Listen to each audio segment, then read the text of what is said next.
नमस्कार। वेबिनार में जुड़े सभी लोगों का स्वागत है। आज गिरनारी मंडल का 729वां वेबिनार है। Webinar number 729।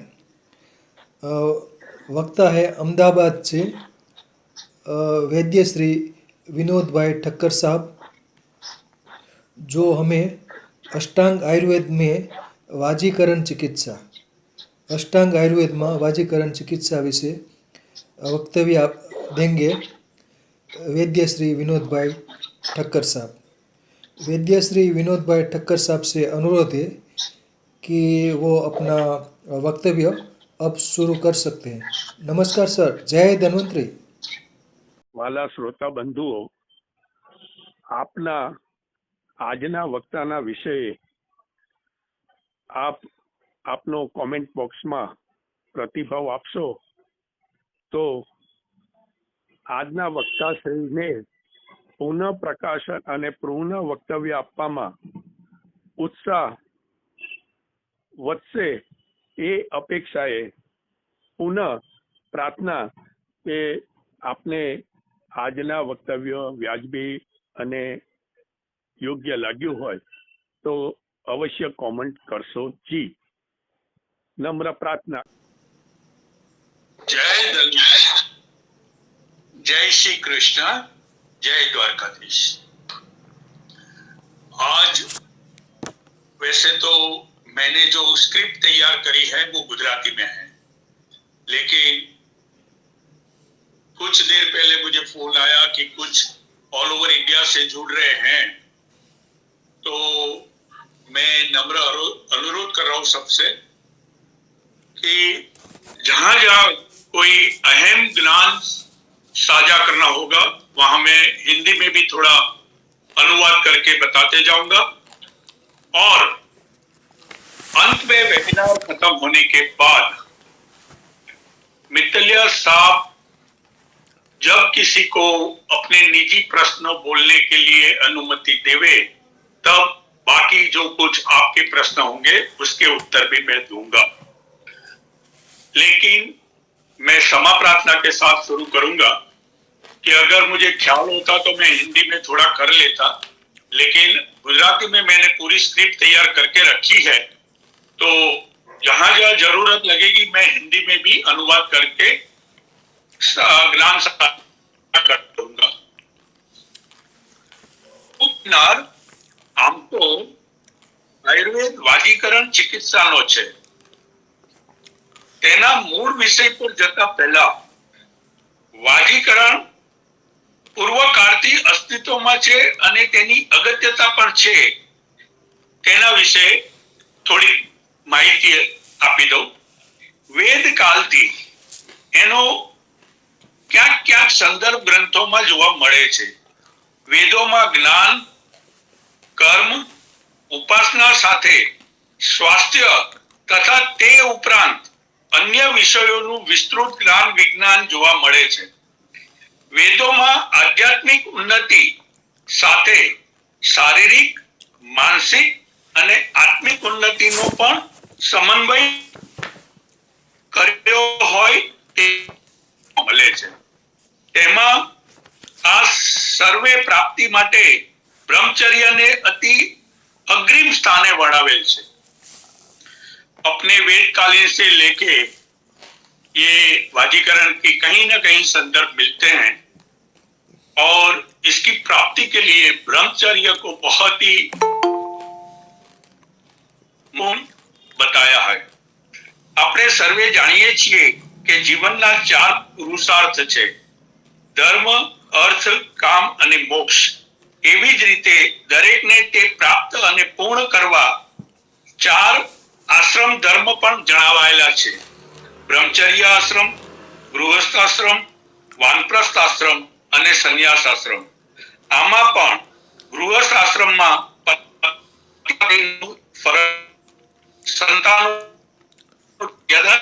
સંતાન પ્રાપ્તિ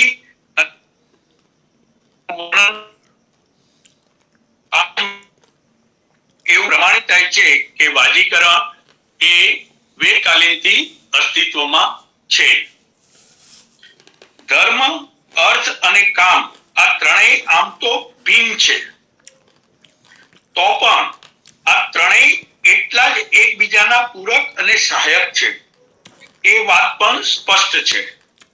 આ ત્રણમાંથી એકને દૂર કરાય તો વૈષમ્ય એટલે વિષમતા જન્મે. આ ત્રણેય એવી રીતે પરસ્પર જોડાયેલા છે કે ત્રણેય મળીને જીવનને ધન્ય બનાવે છે. અહીંયા કામ શબ્દ બે અર્થમાં જોવા મળે છે. એક ભૌતિક પદાર્થ પ્રાપ્તિ કરવાની કામના અને બીજું ગૃહસ્થ જીવનમાં પતિ પત્નીના સંબંધ સૂચક પણ કામ શબ્દ દેખાઈ આવે છે. પ્રથમ ધર્મ. ધર્મ એ વિશ્વને ધારણ કરનાર નિયમ છે. ધર્મ એ શિસ્ત પાલન કરવાના નિયમો છે, નહીં કે મનમાની કરવાના. ધર્મના સાચા અર્થને પ્રજ્ઞાચક્ષુથી મનન કરી અનુસરવા માટે છે. પ્રત્યેક માણસને આ જ્ઞાનનું ત્રીજું નેત્ર કે છઠ્ઠી ઇન્દ્રિય રૂપે મળેલ છે. પ્રજ્ઞાચક્ષુથી જ્યારે ધર્મની વ્યાખ્યા અને શક્તિ સમજાય ત્યારે જ વ્યક્તિને કર્તવ્ય કર્મ સ્પષ્ટ સૂઝવા માંડે. ધર્મનો શક્તિશાળી નિયમ મનુષ્યના જીવનને નિશ્ચિત શ્રેયના માર્ગ પર દોરવા માંડે છે. ધર્મનું પાલન અને ધર્મનું પહેલું ફળ નીતિ ધર્મનું પાલન છે. નીતિ એ વિશ્વવ્યાપ્ત નિયમ છે. પરિવાર, કુટુંબ, સમાજ અને પોતાના જીવનને નીતિ અનુસાર ચલાવવાનો પ્રયત્ન અને તેનું ફળ એ જ વિશ્વની સંસ્કૃતિ છે. વ્યક્તિનું પોતાનું મન જ ધર્મને પ્રગટ થવાની ભૂમિ બનાવે છે. आज धर्म, अर्थ, काम, मोक्ष जो हिंदू संस्कृति की अहम बात है, वो प्राप्त करने के लिए मनुष्य जीवन मिला है. और उसी के अंदर 4 आश्रम भी रखे हैं व्यवस्था के भाग पे. ब्रह्मचर्य आश्रम, गृहस्थाश्रम, वानप्रस्थ आश्रम और संन्यास आश्रम. ये चारों में जो तालमेल के साथ जीवन गुजारना होता है और धर्म, अर्थ और काम के साथ जो जीवन के नियम है वो धर्म से शुरू होते हैं. 4 आश्रम में प्रथम विद्या अध्ययन माटे ब्रह्मचर्य आश्रम. विद्या प्राप्ति પછી અર્થોપાર્જન કરી ગૃહસ્થ આશ્રમમાં પ્રવેશ કરવો દ્વિતીય ક્રમ છે. ગૃહસ્થ આશ્રમમાં ગૃહ અને ગૃહિણી બંને આવશ્યક છે. અર્થોપાર્જન વગર ગૃહસ્થ ચિત્ત, ઘર, સાધન, સામગ્રી, ધન, ધાન્ય શક્ય નથી. અને આ બધું પ્રાપ્ત કર્યા યોગ્ય ગૃહિણી પ્રાપ્ત કરી ગૃહસ્થ આશ્રમની સ્થાપના કરવાની હોય છે. સર્વ આશ્રમોમાં ગૃહસ્થ આશ્રમને શ્રેષ્ઠ ગણવામાં આવેલ છે. બીજા આશ્રમો ગૃહસ્થ આશ્રમ ઉપર જ નિર્ભર છે. વિવાહ કરી પુરુષ અને સ્ત્રી ધન્ય બને છે. ઘરની શોભા ગૃહિણી છે. સમર્પણ ભાવ સાથે સંતાનો આપી પુરુષોને સદાચારી બનાવવામાં સ્ત્રીઓનો ફાળો અને હિસ્સો અજોડ છે. કામનો મહિમા પણ બંનેના સંયોગથી પરિપૂર્ણ બને છે. गृहस्थ आश्रम में पुरुष और स्त्री दोनों जुड़ के जीवन व्यतीत करते हैं और जो लक्ष्मी रूप स्त्री घर में आती है उसको गृहिणी कहते हैं और गृहिणी के साथ एक संतोष आनंदमय जीवन गुजारने की शास्त्र ने अपने को आज्ञा दी है. अथर्ववेद में तो पुरुषार्थन प्राप्तिनी प्रार्थना, बलवान અને સુંદર શરીરની પ્રાર્થના, સ્ત્રી દ્વારા ગર્ભધારણ અને ઉત્તમ સંતાનોત્પત્તિ માટેનું વર્ણન જોવા મળે છે. अथर्ववेद से ये शुरू हुआ ऐसा लग रहा है। अथर्ववेद में इसका बहुत ही ज्ञान प्राप्त दिखाई दे रहा है। આનાથી એટલું સ્પષ્ટ થાય કે વાજીકરણ વેદ કાળથી અસ્તિત્વમાં રહેલ છે। આટલી પ્રસ્તાવનાની વિગત આપ્યા પછી આજના મૂળ વિષય તરફ આગળ પ્રયાણ કરીએ। અલ્પવીર્ય, દુષ્વીર્ય, ક્ષીણવીર્ય, શુષ્કવીર્ય, પુરુષમાં શુક્રની પુષ્ટિ, શુક્રશોધન, શુક્રવૃદ્ધિ અને શુક્રોત્પાદન માટે તેમજ મૈથુન વખતે હર્ષ વધારવા માટે જે તંત્રમાં વિચાર થયેલો છે તેનું નામ વાજીકરણ તંત્ર। આ સુશ્રુતનું કથન છે। सुश्रुत ने कहा है कि अल्पवीर्य, दुष्टवीर्य, क्षीणवीर्य, शुष्कवीर्य, पुरुष में शुक्र की पुष्टि, शुक्र शोधन, शुक्र वृद्धि और शुक्रोत्पादन और उसके बाद मैथुन वक्त हर्ष उल्लास बढ़ाने के लिए जिस पे विचार हुआ है वो वाजीकरण तंत्र कहलाता है। ચરકનો એક શ્લોક અત્યારે ટાંકું છું। ये नारीषु सामर्थ्य वाजी वल्लभते नरः व्रजे य अभ्यधिकम येन वाजीकरणम एव तत्। જે ઔષધ આહારના સેવનથી પુરુષ વાજી એટલે કે ઘોડાની જેમ દીર્ઘકાળ સુધી સ્ત્રી સાથે મૈથુન ક્રિયા કરવામાં સમર્થ થાય તેને વાજીકરણ ચિકિત્સા કહેવામાં આવે છે। વાજીકરણનું પ્રયોજન જેમ આયુર્વેદનું પ્રયોજન છે એમ વાજીકરણ તંત્રને મૂકવાનું પણ પ્રયોજન બતાવ્યું છે શાસ્ત્રમાં। તુષ્ટિ પુષ્ટિર્પત્યમ ચ ગુણવત્રત્ર સંસ્કૃતમ अपत्य संतान करम यत् सद्य संप्रहर्षणम। अष्टांग हृदय उत्तरार्ध 40 का पहला श्लोक।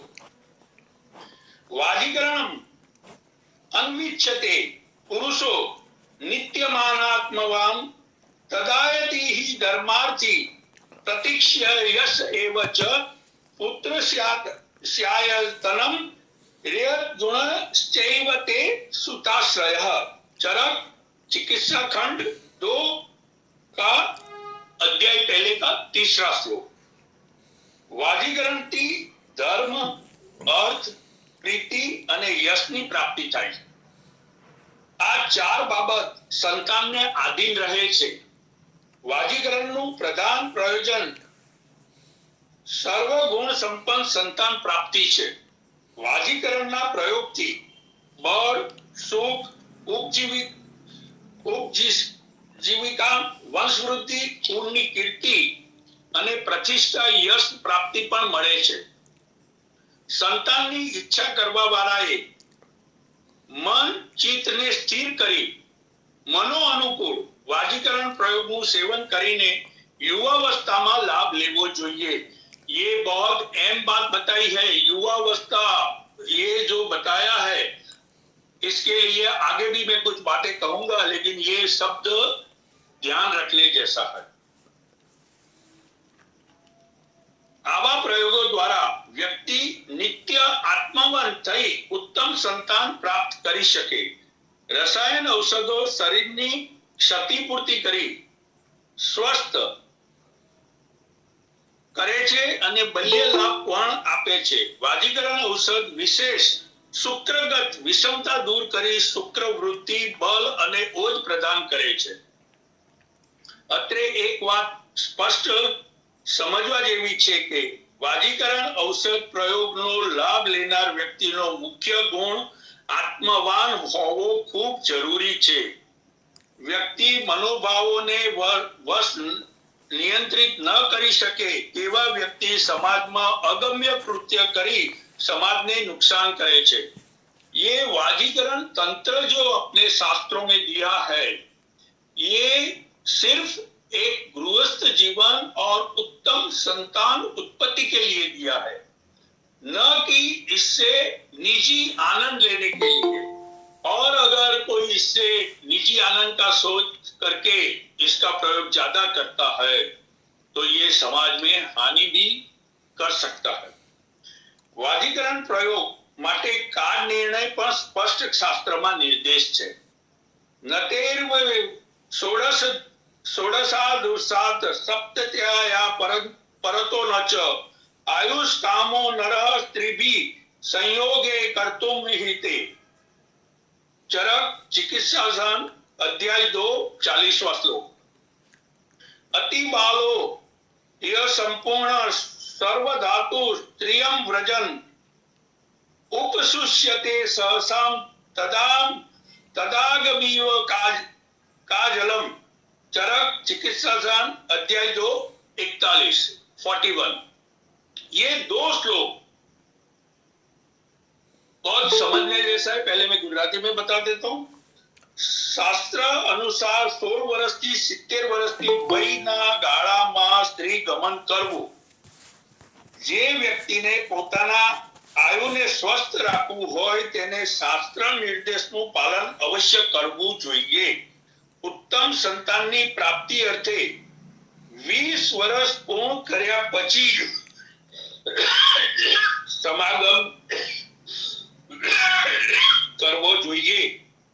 લગ્ન ન થયા હોય તો લગ્ન પછી એવું સમજવું પડે। આથી નાની ઉંમરમાં સહવાસ ભોગવે તો નુકસાન થાય। આપણે ગુજરાતીમાં કહેવત છે કે સોલે શાન અને વિશે ભાન। જો લગ્ન પહેલા અથવા 20 વર્ષની વય પહેલા સંપ્રયોગ કરે તો રસ રક્તાદિ સંપૂર્ણ વિકસિત ન થયેલ હોવાથી જે અલ્પ જળવાળું તળાવ થોડાક તાપથી સુકાઈ જાય છે તેમ અપક્વ શુક્રથી સમાગમ કરવાથી શરીરમાં વીર્ય સુકાઈ જવાથી અને અલ્પ થવાથી શરીર પણ શુષ્ક થઈ જાય છે। शास्त्र ने बहुत स्पष्ट बताया है कि शास्त्र ने 16 साल बताया है, लेकिन उचित रहेगा कि 20 और 20 के बाद अगर शादीशुदा जीवन व्यतीत करने के लिए उपभोग करेगा तो उसके स्वास्थ्य पे हानि नहीं होगी। उससे कम उम्र में अगर वो उपभोग करता है तो अवश्य उसके विकास पे, उसके मन पे और उसके शरीर पे विपरीत प्रभाव हो सकता है। एथी विपरीत 70 વર્ષની વય પછી કામ વેગના કારણે સહવાસ કરે તો જેમ જર્જરી વૃક્ષ તથા કીડાથી ભરેલું વૃદ્ધ વૃક્ષ સ્પર્શ માત્રાથી તૂટી જાય છે તેવી રીતે 70 વર્ષની ઉંમર પછીના વૃદ્ધ જો સંપ્રયોગ કરે તો શુક્ર નષ્ટ થઈને શરીરને પણ નષ્ટ કરે છે। 40 વર્ષની વય પહેલા ઉત્તમ સંતાન માટે યોગ્ય સમય શાસ્ત્ર જણાવે છે।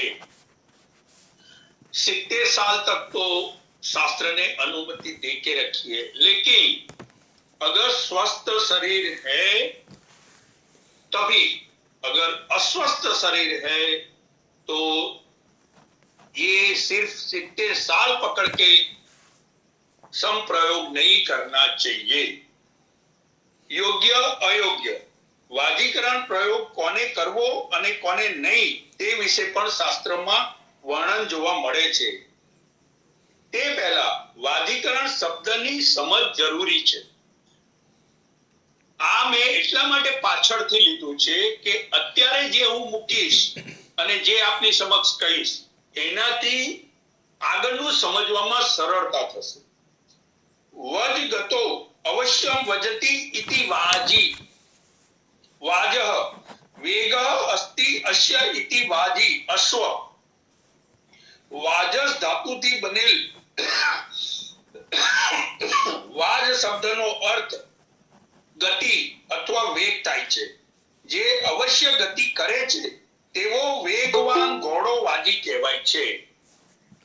વાજ શબ્દ શુક્ર અથવા મૈથુન શક્તિ અથવા પુરાસતન માટે પણ પ્રયુક્ત થાય છે। ये वाजी शब्द जो है वो वाज धातु से बना है और ये घोड़े के साथ अश्व की गति जैसा जो वेग आता है उसके लिए इसको वाजी शब्द जोड़ा है। और इससे आदमी में पुरुष तत्व की वृद्धि होती है, तभी ये देखने मिलता है, ऐसा बताया है। अवादी वाजी क्रियते अने पुरुष स्त्रीसु सुरत्सम इति वाजीकरणम। જેનાથી અવાજી એટલે કે શુક્ર રહિત કે મૈથુનમાં અસત, અવાજી શબ્દ સાંભળજો બરાબર, શુક્ર રહિત કે મૈથુનમાં અસક્ત એવા પુરુષને વાજી શુક્રવાન અથવા સ્ત્રીઓમાં મૈથુન કરવા માટે ઘોડા જેવો વેગવાન અને માર સમર્થ બનાવે અને સાથે પૌરુષત્વ અપાવે તેને વાજીકરણ કહે છે। આ બહુ સ્પષ્ટ વાત અહીંયા કરી। स्पष्ट रीते ये बताया है कि जिसमें दौर्बल्य है, जो स्त्री के साथ सहवास करने के लिए असमर्थ है, उसके लिए वाजीकरण प्रयोग बताए हैं। ये बहुत स्पष्ट अहम बात सबको ध्यान में रखनी चाहिए। અત્રે જે રજૂઆત થઈ એનાથી યોગ્ય અયોગ્યનો પ્રકાશ પડ્યો હશે। હવે આપણે એને સુવ્યવસ્થિત સમજી જઈએ। વાજીકરણના પર્યાય રૂપમાં વૃષ્ય શબ્દ પણ જોવા મળે છે। વૃષનો અર્થ વીર્ય પુરુષત્વ શક્તિ સંપન્ન, શુક્ર અને પુરુષાતન શક્તિથી સંપન્ન, જેનાથી વૃષભ यानी जिसको अपन बड़द बोलते हैं या आखला बोलते हैं, क्या बोलते हैं, सांड बोलते हैं, वो वृषभ शब्द से जुड़ा हुआ है। सांड के जैसी शक्ति यानी वृषभ कूट आखलो के सांडनी समान हुष्ट पुष्ट अने हर्षित तवाय तेने वृष्य कहेवाय। एक बात ध्याने लावुं छुं, हर्ष शब्द सामान्य रीते मननी प्रसन्नता અને આનંદ માટે છે, પરંતુ વાજીકરણ શાસ્ત્રમાં પ્રહર્ષ શબ્દ વિશેષ પ્રયોજાયો છે, કારણ કે પ્રહર્ષ એટલે મૈથુન માટે વેગ પ્રગટ થવો, ઇન્દ્રિયો જાગૃત થવી વગેરે માટે ખાસ પ્રયુક્ત થયો છે। जब तक आदमी में इंद्रियों का उत्थान नहीं होता, उसमें स्त्री के साथ संबंध बांधने की इच्छा नहीं होती, ऐसी स्थिति में ये वाजीकरण प्रयोग उसमें सहायक होने के लिए अपने को दिए हैं। नहीं, मैं बार बार बोल रहा हूं, शास्त्र ने हेतु अच्छा रखा है, ये बहुत समझने वाली बात अहम है। जे पुरुष निरोगी के रोग ग्रसित न होय, कोई बीमारी दवा लेवाती न होय, तरुण उंमरनो होय, संतान माटे स्त्री संग इच्छुक होय, स्त्रीओना प्रेमना अभिलाषी होय, क्षीण के अल्प शुक्रमय होय, स्त्री संगमां असमर्थ होय, तेवा व्यक्तिओ वाजीकरण योग्य कहेवाया छे। महर्षि अग्निवेशे तो विशेष कह્યું છે કે જે સંતાન રહિત છે, વિવાહિત સમય વધુ થયો છે, પુત્રને આશ્રિત એવા ધર્મ, અર્થ, પ્રીતિ અને યશની ઈચ્છા રાખનાર, તેમજ જે પુરુષ આત્મવાન કે જીતેન્દ્રિય હોય તે વાજીકરણને યોગ્ય છે। ये आत्मवान और जितेंद्रिय, ये प्रधान दो शब्द ऐसे हैं जिससे वाजीकरण के योग्य अयोग्य का निर्णय होता है। शास्त्र भारपूर्वक आत्मवान के जितेंद्रिय पुरुष ने ज वाजीकरण सेवन ने योग्य गणावे छे। आत्मवान पुरुष संयम पाड़ी लाभ मेळवी शके छे। अयोग्यमां प्रथम ज अनात्मवान कहेवायुं छे, यानी जो आत्मवान नहीं है, जो संयम नहीं लगा सकता, उनको वाजीकरण प्रयोग नहीं करना चाहिए या करवाना चाहिए। જે મનુષ્ય સંયમ જાળવીને ન શકે અને મનને વશ રાખી શકે તેવો ન હોય તેને જો વાજીકરણ પ્રયોગ કરવામાં આવે તો તેની ધાતુઓ પુષ્ટ થાય, શુક્ર વૃદ્ધિ પણ થાય અને મન પર નિયંત્રણ ન રહે તો તે અગમ્ય એવી માતા, બહેન, ગુરુપત્ની કે અન્ય પૂજનીય સ્ત્રીઓ સાથે દુષ્વ્યવહાર કરીને, મૈથુન કરીને समाजને नुकसान કરી શકે છે। कितना लंबा सोच के बताया है कि इसका अतिरेक होगा तो क्या परिणाम हो सकता है, ये भी शास्त्र में निर्दिष्ट कर दिया है। नाना बाळक જેની ઉંમર 16 થી નીચે હોય તેવાને પણ વૃષ્ય ઔષધ ના આપવા જોઈએ। તેવી જ રીતે પ્રૌઢ વ્યક્તિને પણ વાજીકરણ વંચિત રાખવા જણાવાયું છે। વૃદ્ધાવસ્થા જેને વાનપ્રસ્થ આશ્રમ કહેવાય છે તે 51 વર્ષની વય થયા પછી શરૂ થાય છે। એવા સમયે જો વાજીકરણ ઔષધ પ્રયોગ કરવામાં આવે તો કામોક્ત થઈ સ્ત્રીને અને તેના મનોભાવોને હાનિ પહોંચાડી શકે છે। જે પુરુષમાં શુક્ર ઉત્પત્તિ જ નથી થતી એટલે કે એઝોસ્પર્મિયા છે તેવા નપુંસક માટે પણ વાજીકરણ હિતાવહ નથી એવો શાસ્ત્ર મત છે। કેમ કે દેવયોગે માનો કે શુક્ર વૃદ્ધિ થતી જોવા મળે અને સ્ત્રીને ગર્ભ રહે પણ ખરો તો પણ બાળક સ્વસ્થ વિકાસ અને જીવન નથી મેળવી શકતો એટલે નપુંસકને પણ વર્જ્ય કયો છે। આ વાત પણ સમજવા જેવી છે। એઝોસ્પર્મિયાના પેશન્ટમાં લાંબા સમયે મહેનત કરવાથી પરિણામ મળી શકે। થોડા કાઉન્ટમાં કદાચ વિદ્વાન વૈદ્ય પ્રયોગ કરાવે તો થઈ શકે પણ એનાથી સંતાન સક્ષમ ન થાય એવું પણ બની શકે। સમાગમ માટે પણ કાર નિર્ણય કહેવાયો છે। શાસ્ત્રમાં ઋતુ પ્રમાણે ગમન કરવાની મર્યાદા પણ બતાવેલ છે। સામાન્ય રીતે હેમંત અને શિશિરમાં ઈચ્છા અનુસાર, અહીંયા ઈચ્છા અનુસાર એટલે વિવેક રાખવાની વાત છે। ઈચ્છા અનુસાર એટલે એવી રીતના નહીં કે આપણે સમજી શકો એવું છે। શરદ અને વસંતમાં 3 દિવસના અંતરે અને ગ્રીષ્મ અને વર્ષામાં 15 દિવસના અંતરે ખાસ જણાવાયું છે। તદુપરાંત આ ઋતુઓમાં તહેવારોના દિવસો હોય, એકી તિથિઓ હોય તેમજ અમાસ, અગિયારસ, પૂનમના દિવસ હોય તો સ્ત્રી ગમન ન કરવું એવું સ્પષ્ટ નિર્દેશ શાસ્ત્રમાં જોવા મળે છે। વિશેષમાં ચરકે તો વૃદ્ધાવસ્થા, ચિંતા, व्याधि, कर्मदोष जन्य दुर्बलता, उपवास तथा अतिशय श्रमથી થાકેલા વ્યક્તિએ સહવાસ ન કરો એવું પણ જણાવેલું છે।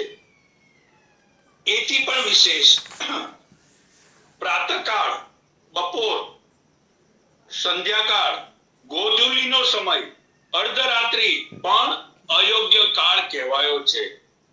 સ્થળ સંદર્ભે પણ જળાશય, औषधालय, उपवन, स्मशान, वधस्थल, खुला स्थानों, चौक के 4 रस्ता, देवस्थान तथा एकांत रही स्थल में सहवास न करवो तेवो शास्त्रनो निर्देश छे।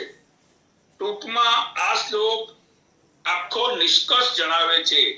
देश, काल, बल, शक्त्य, अनुरोध, तंत्र, संयोग, व्यक्त, विरुद्धलम देश, काल, बल અને શક્તિ અનુસાર આયુર્વેદ શાસ્ત્રમાં કહેલા નિયમોથી વિરુદ્ધ ન હોય તે મુજબની વિધિ હોવી જોઈએ અને તદ અનુસાર વર્તવું હિતાવહ છે।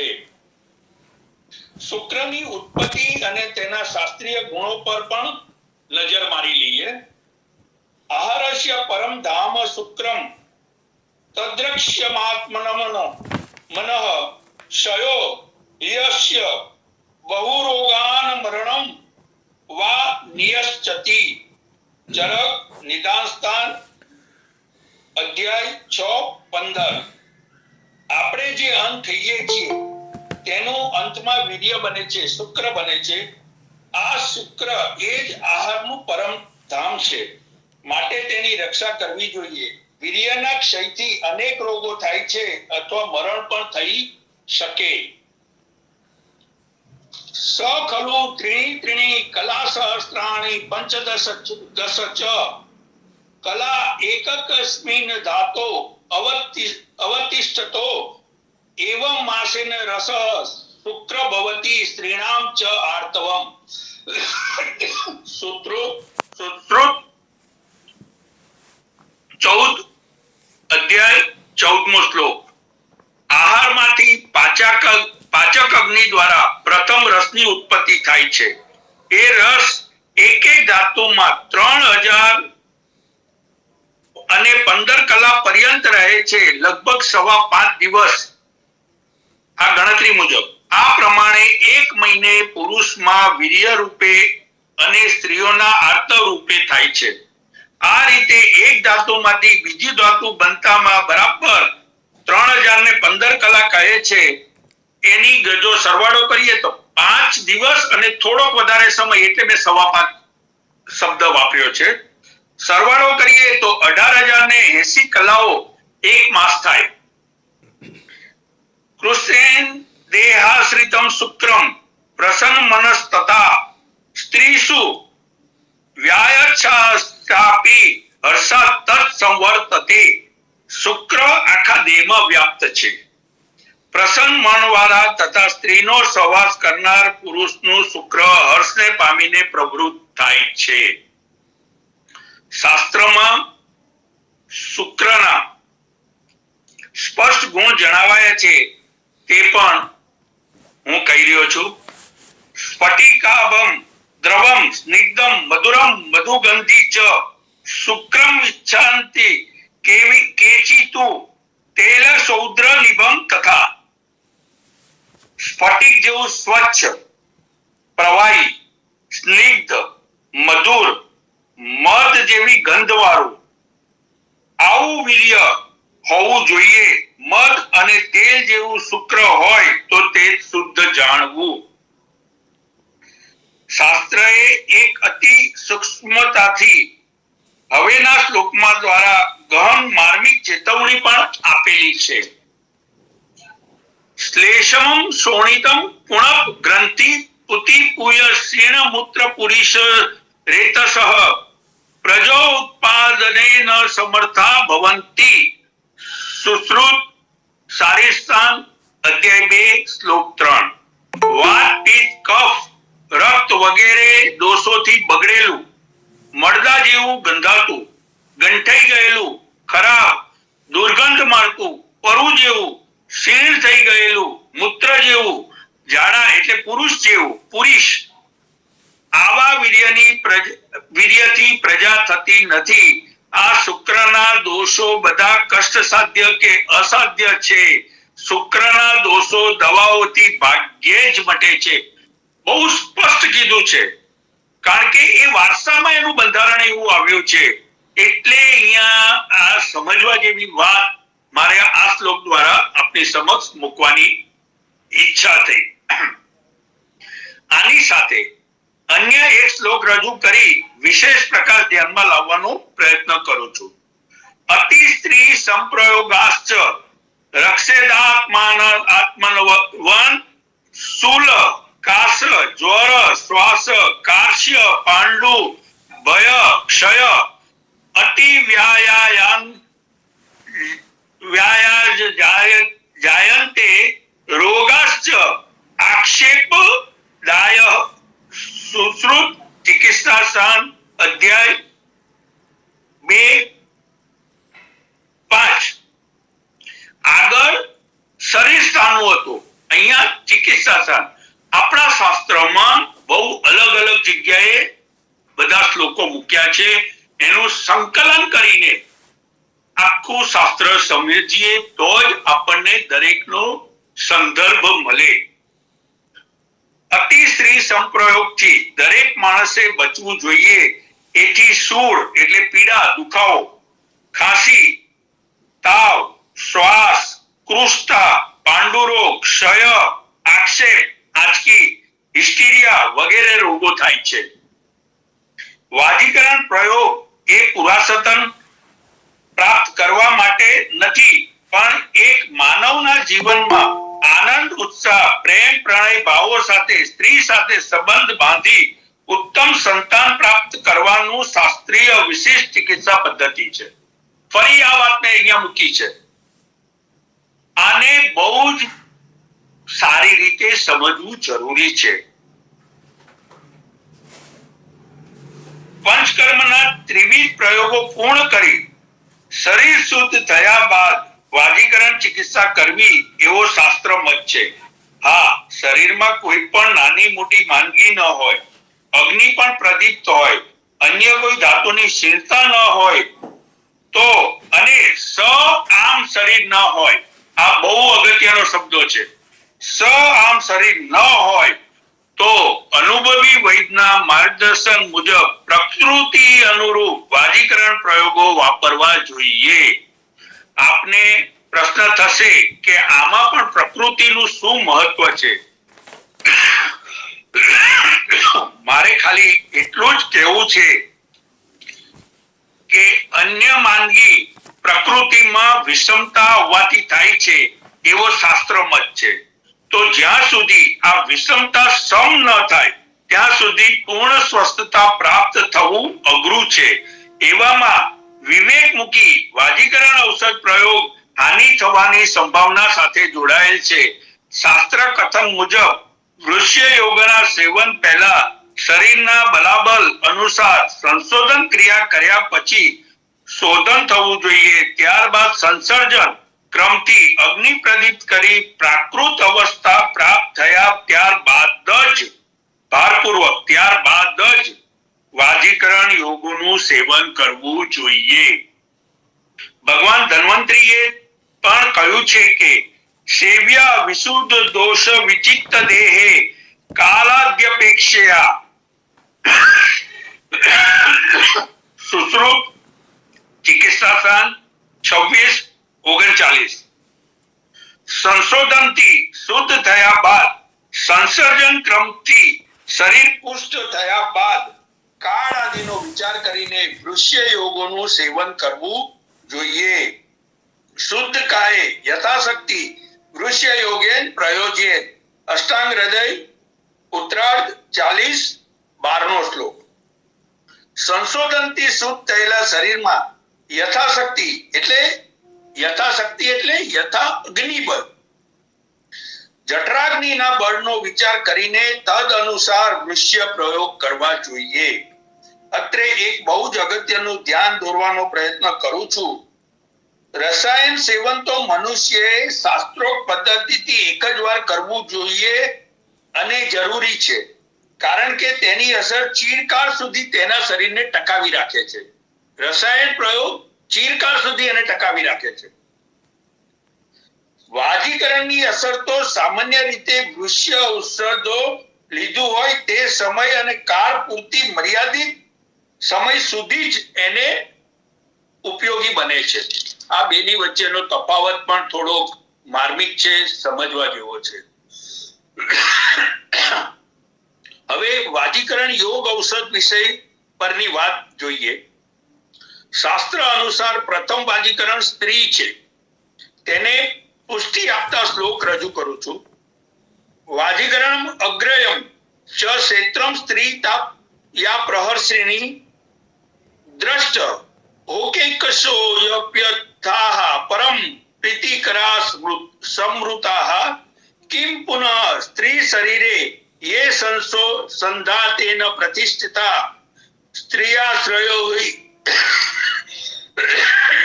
हि इंद्रियार्थो यश प्रीति जननोदिकम. સર્વ પ્રકારના વાજીકરણોમાં સ્ત્રી એ ઉત્તમમાં ઉત્તમ વાજીકરણ છે. સ્ત્રી જે પ્રહર્ષ, સ્ત્રી જ પ્રહર્ષની યોનિ છે. એ જ પુરુષના શુક્રરૂપ બીજનું ક્ષેત્ર છે.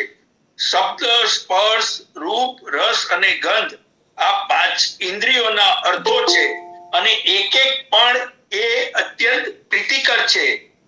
સ્ત્રીના શરીરમાં તો ઇન્દ્રિયાર્થો સંધાત રૂપ એટલે પાંચેય જોવા મળે છે. ઇન્દ્રિયાર્થ એના સ્ત્રીના આશ્રય વસેલા છે અને તેથી તે પ્રીતિ જન્માવામાં સૌથી અગત્યનું સ્થાન ધરાવે છે. અષ્ટાંગ હૃદયના કર્તા વાગ્ભટ્ટે પછી જે કહીશ તે સર્વે વાજીકરણ છે.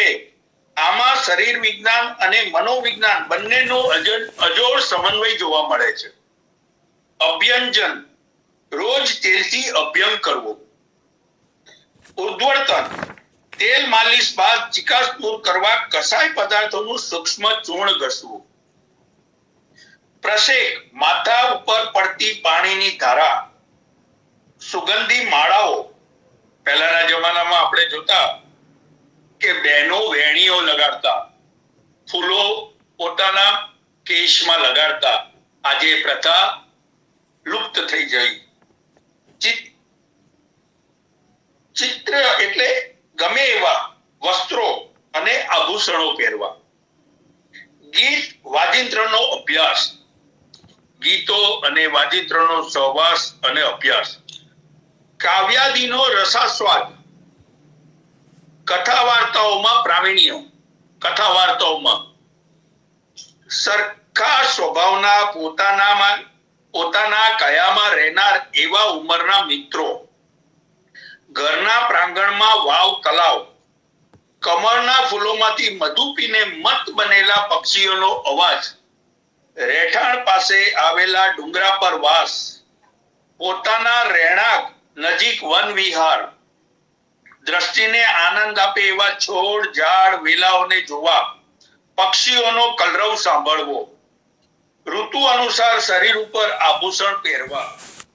પરિવારમાં બધાને આનંદ પ્રમોદ અને સુખ આપનાર વાતાવરણ. તાંબુલ પાન બનાવવાની કલામાં પ્રાવીણ્ય. વિવિધ જાતની મદિરાઓનું પાન. અહીંયા જે મદિરા શબ્દ વાપર્યો છે એ મદ્ય ન સમજવું. શાસ્ત્રમાં એવા પ્રયોગો મદિરા પાનના પણ છે જે કામોત્તક છે. એ મદિરા પાનની વાત કરી છે. કાંતા સુંદર એવી કાંતા પ્રિય પત્ની. ચંદ્રમા થી શોભતી રાત્રિઓ. ચંદ્રમાની રાત. મનને આનંદ અને પ્રિય લાગે તે સકલ દ્રવ્યો. પ્રિયાના અદ્રોષ્ટના મધુપાન. વીણાવાદનના સૂર. કુસુમોમાંથી ફૂલો સજેલી સૈયા. અહીંયા આ બધું જ જે આપણે જોયું એ જીવનમાં જે જે ઉપયોગી છે તેનો પણ પ્રકાશ એમાં જણાઈ આવે છે. બીજી એક વાત પણ સમજવા જેવી કે યત્ય નાર્યસ્તુ પૂજ્યન્તે રમન્તે તત્ર દેવતાઃ. આપણી સંસ્કૃતિ સ્ત્રીને આદર ભાવ સાથે માનભેર રાખવાની વાત કરે છે. આવી ભાવના હોય તો જ ગૃહમાં દેવતાઓનો વાસ રહે છે.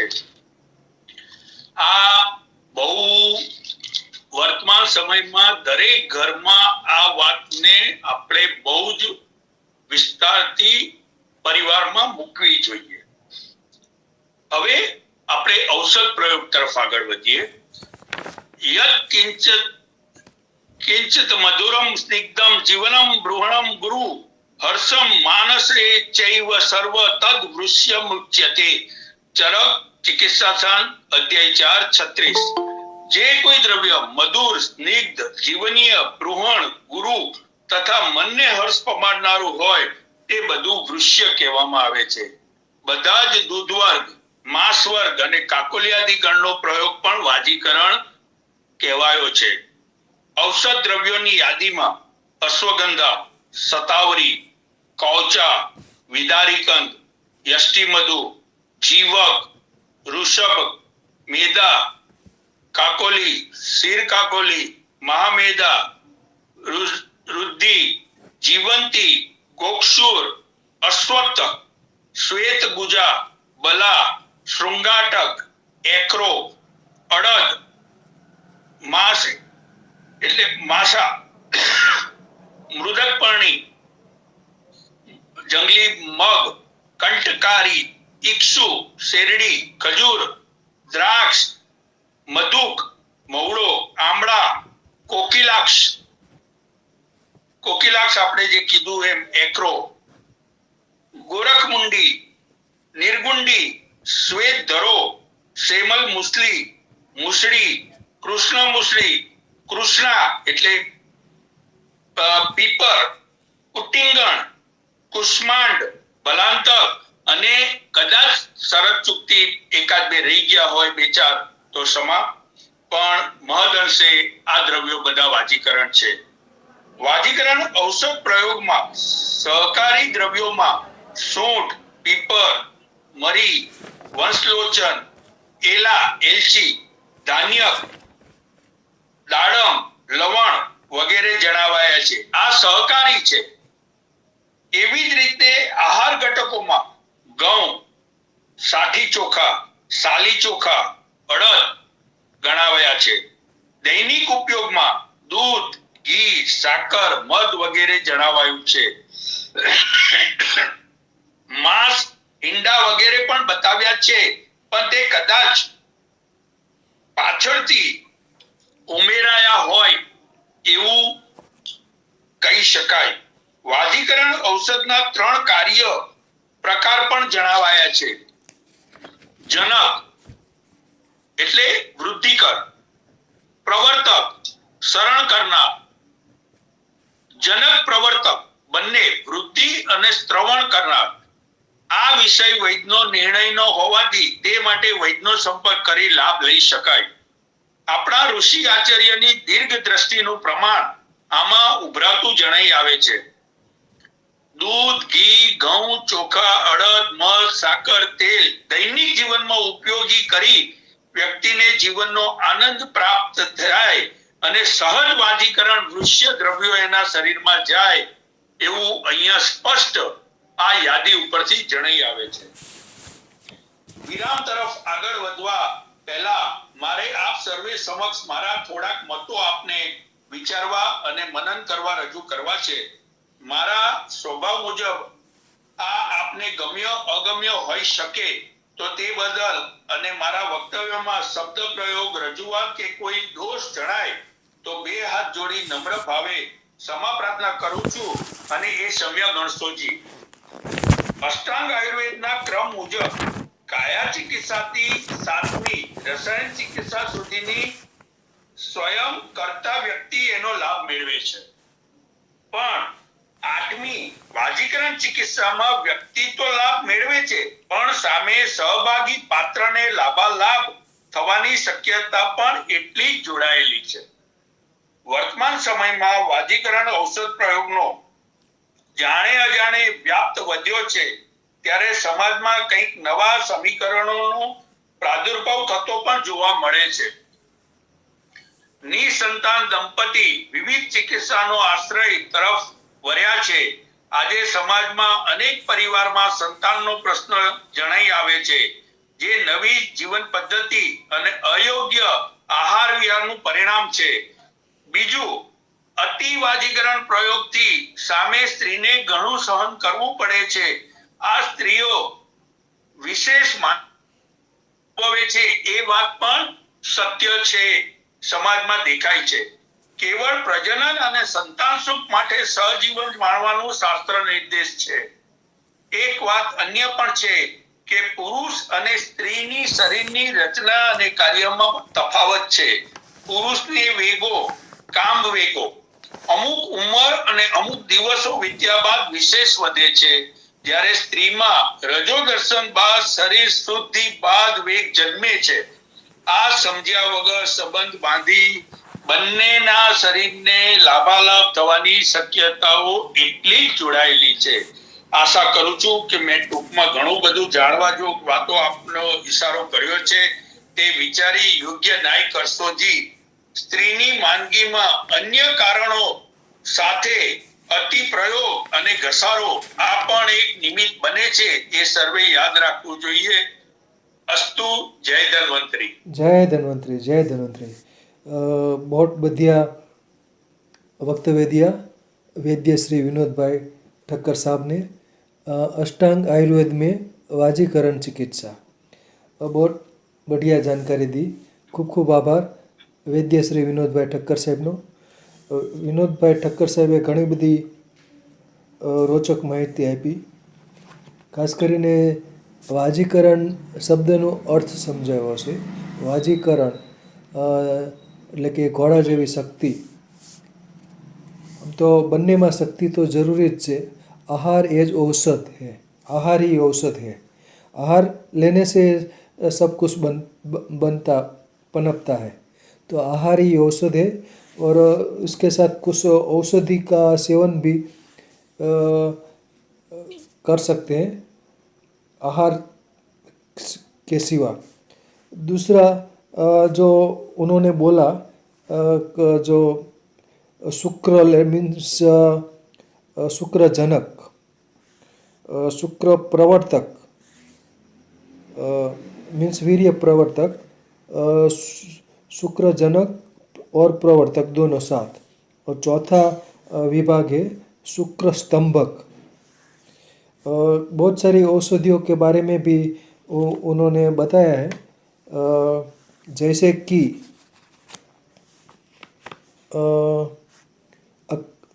अड़द, जो अड़द है वो तो हम आहार के रूप में लेते हैं। आहार के रूप में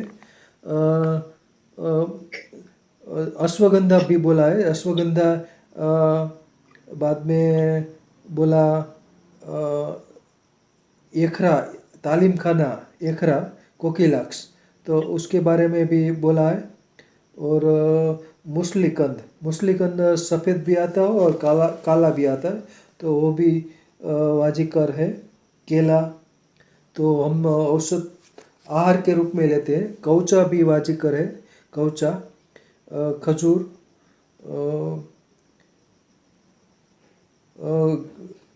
धान्य में गेहूँ और चावल दोनों है। बाद में जायफल भी होता है जो स्तंभक होता है, शुक्र स्तंभक जायफल। और प्याज, प्याज को हम नहीं भूल सकते। प्याज को गरीबों की कस्तूरी कहा गया है, तो प्याज जो कांदा बोलते हैं वो भी है। और दूसरा जो है वो नागरवेल, जो तांबुल पान, नागरवेल का जो पान है उस वो भी वाजीकर है। कोपरा भी वाजीकर है। कोपरा मीन्स कोपरल जो नारियल। और धान्य में बाजरा भी वाजीकर है, बाजरा। वो जो बाजरा जो विंटर सीजन में ज़्यादा इस्तेमाल होता है, बाजरा धान्य। और बिलामा और गोकसूर, लिंडी पीपर, पिपली, वड, लहसुन भी वाजीकर है। और विदारीकंद, सतावर, सालम और सूंठी, लिंडी पीपर, ये सब वाजीकर द्रव्य है। बहुत बढ़िया वक्तव्य दिया और बहुत सारी जानकारी हमें मिली। तो अष्टांग आयुर्वेद में वाजीकरण चिकित्सा आमतौर पे जो वाजीकरण चिकित्सा है पुरुषों में की जाती है, पर महिलाओं को भी कुछ द्रव्य वाजीकरण के लिए दिया जा सकता है। बहुत बढ़िया वक्तव्य दिया। ठक्कर साहब का शुक्रिया अदा करता हूँ। खूब खूब धन्यवाद। बढ़िया वक्तव्य दिया, वाजीकरण के बारे में बताया। और वाजीकरण जो है वो खास करके 20 से 15 से आगे, એટલે 20 से 16, 17, 18 जो लग्न की एज है महिलाओं के लिए 18 साल रखी है और पुरुषों के लिए 21 साल। तो ये उस साल से मीन्स 20 साल से आगे और 50 साल के बीच में वाजीकरण का प्रयोग कर सकते हैं। जो अब ठक्कर साहब आ गए हैं। ठक्कर साहब, हाँ जी साहब बोलिए। हाँ, तो मैं कुछ सवाल आपको पूछता हूँ। हाँ जी। जो शुक्र दोष के कारण अन्य रोगों की चिकित्सा पर कोई असर होती है? हाँ साहब, आपने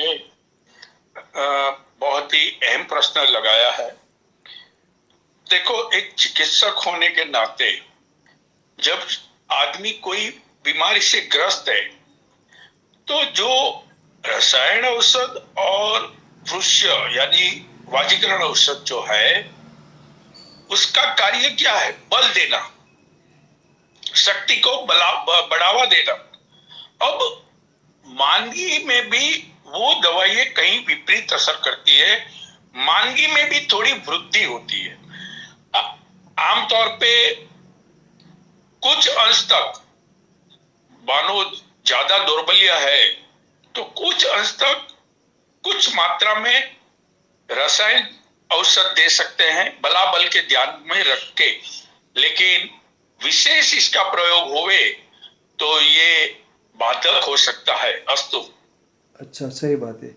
और प्रोस्टेट जो पुरुषों में पाई जाती है, प्रोस्टेट ग्लैंड, तो उसकी जो एनलार्जमेंट होती है तो उससे कोई शरीर पे असर होती है, पुरुष के शरीर पे? और हाँ देखो,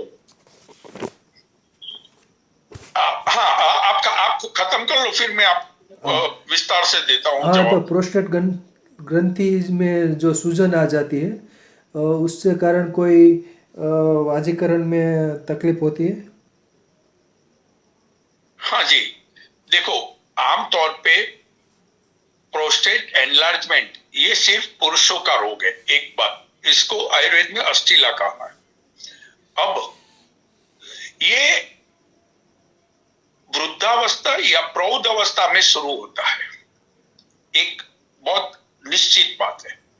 दूसरी बात कि ये जहां पे ये एनलार्ज होता है वहां पे दोनों नड़ियों का जंक्शन है, मूत्र मार्ग का भी और सीमन मार्ग का भी, यानी शुक्र मार्ग का भी।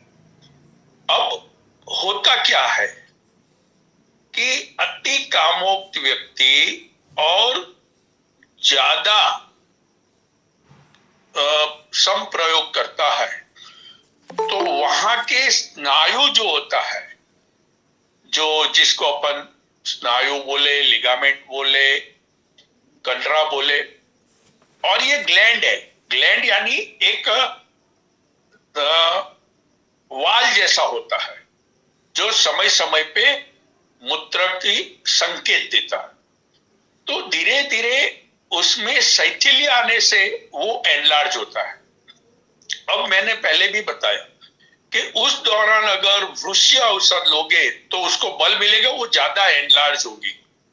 तो ये जो आज स्थिति बन रही है, आमतौर पे देखा गया है 60 के 65% आदमी में प्रोस्टेट की परेशानी बढ़ रही है और दिन ब दिन बढ़ रही है। इसका ये एक कारण है, और कई कारण है, लेकिन इसमें एक कारण ये भी जुड़ा हुआ है कि बिना जरूरी वृक्ष औषध लेने से वो ज्यादा बढ़ती है और उसका नुकसान दर्दी को खुद को भुगतना पड़ता है। अस्तु। बढ़िया बढ़िया।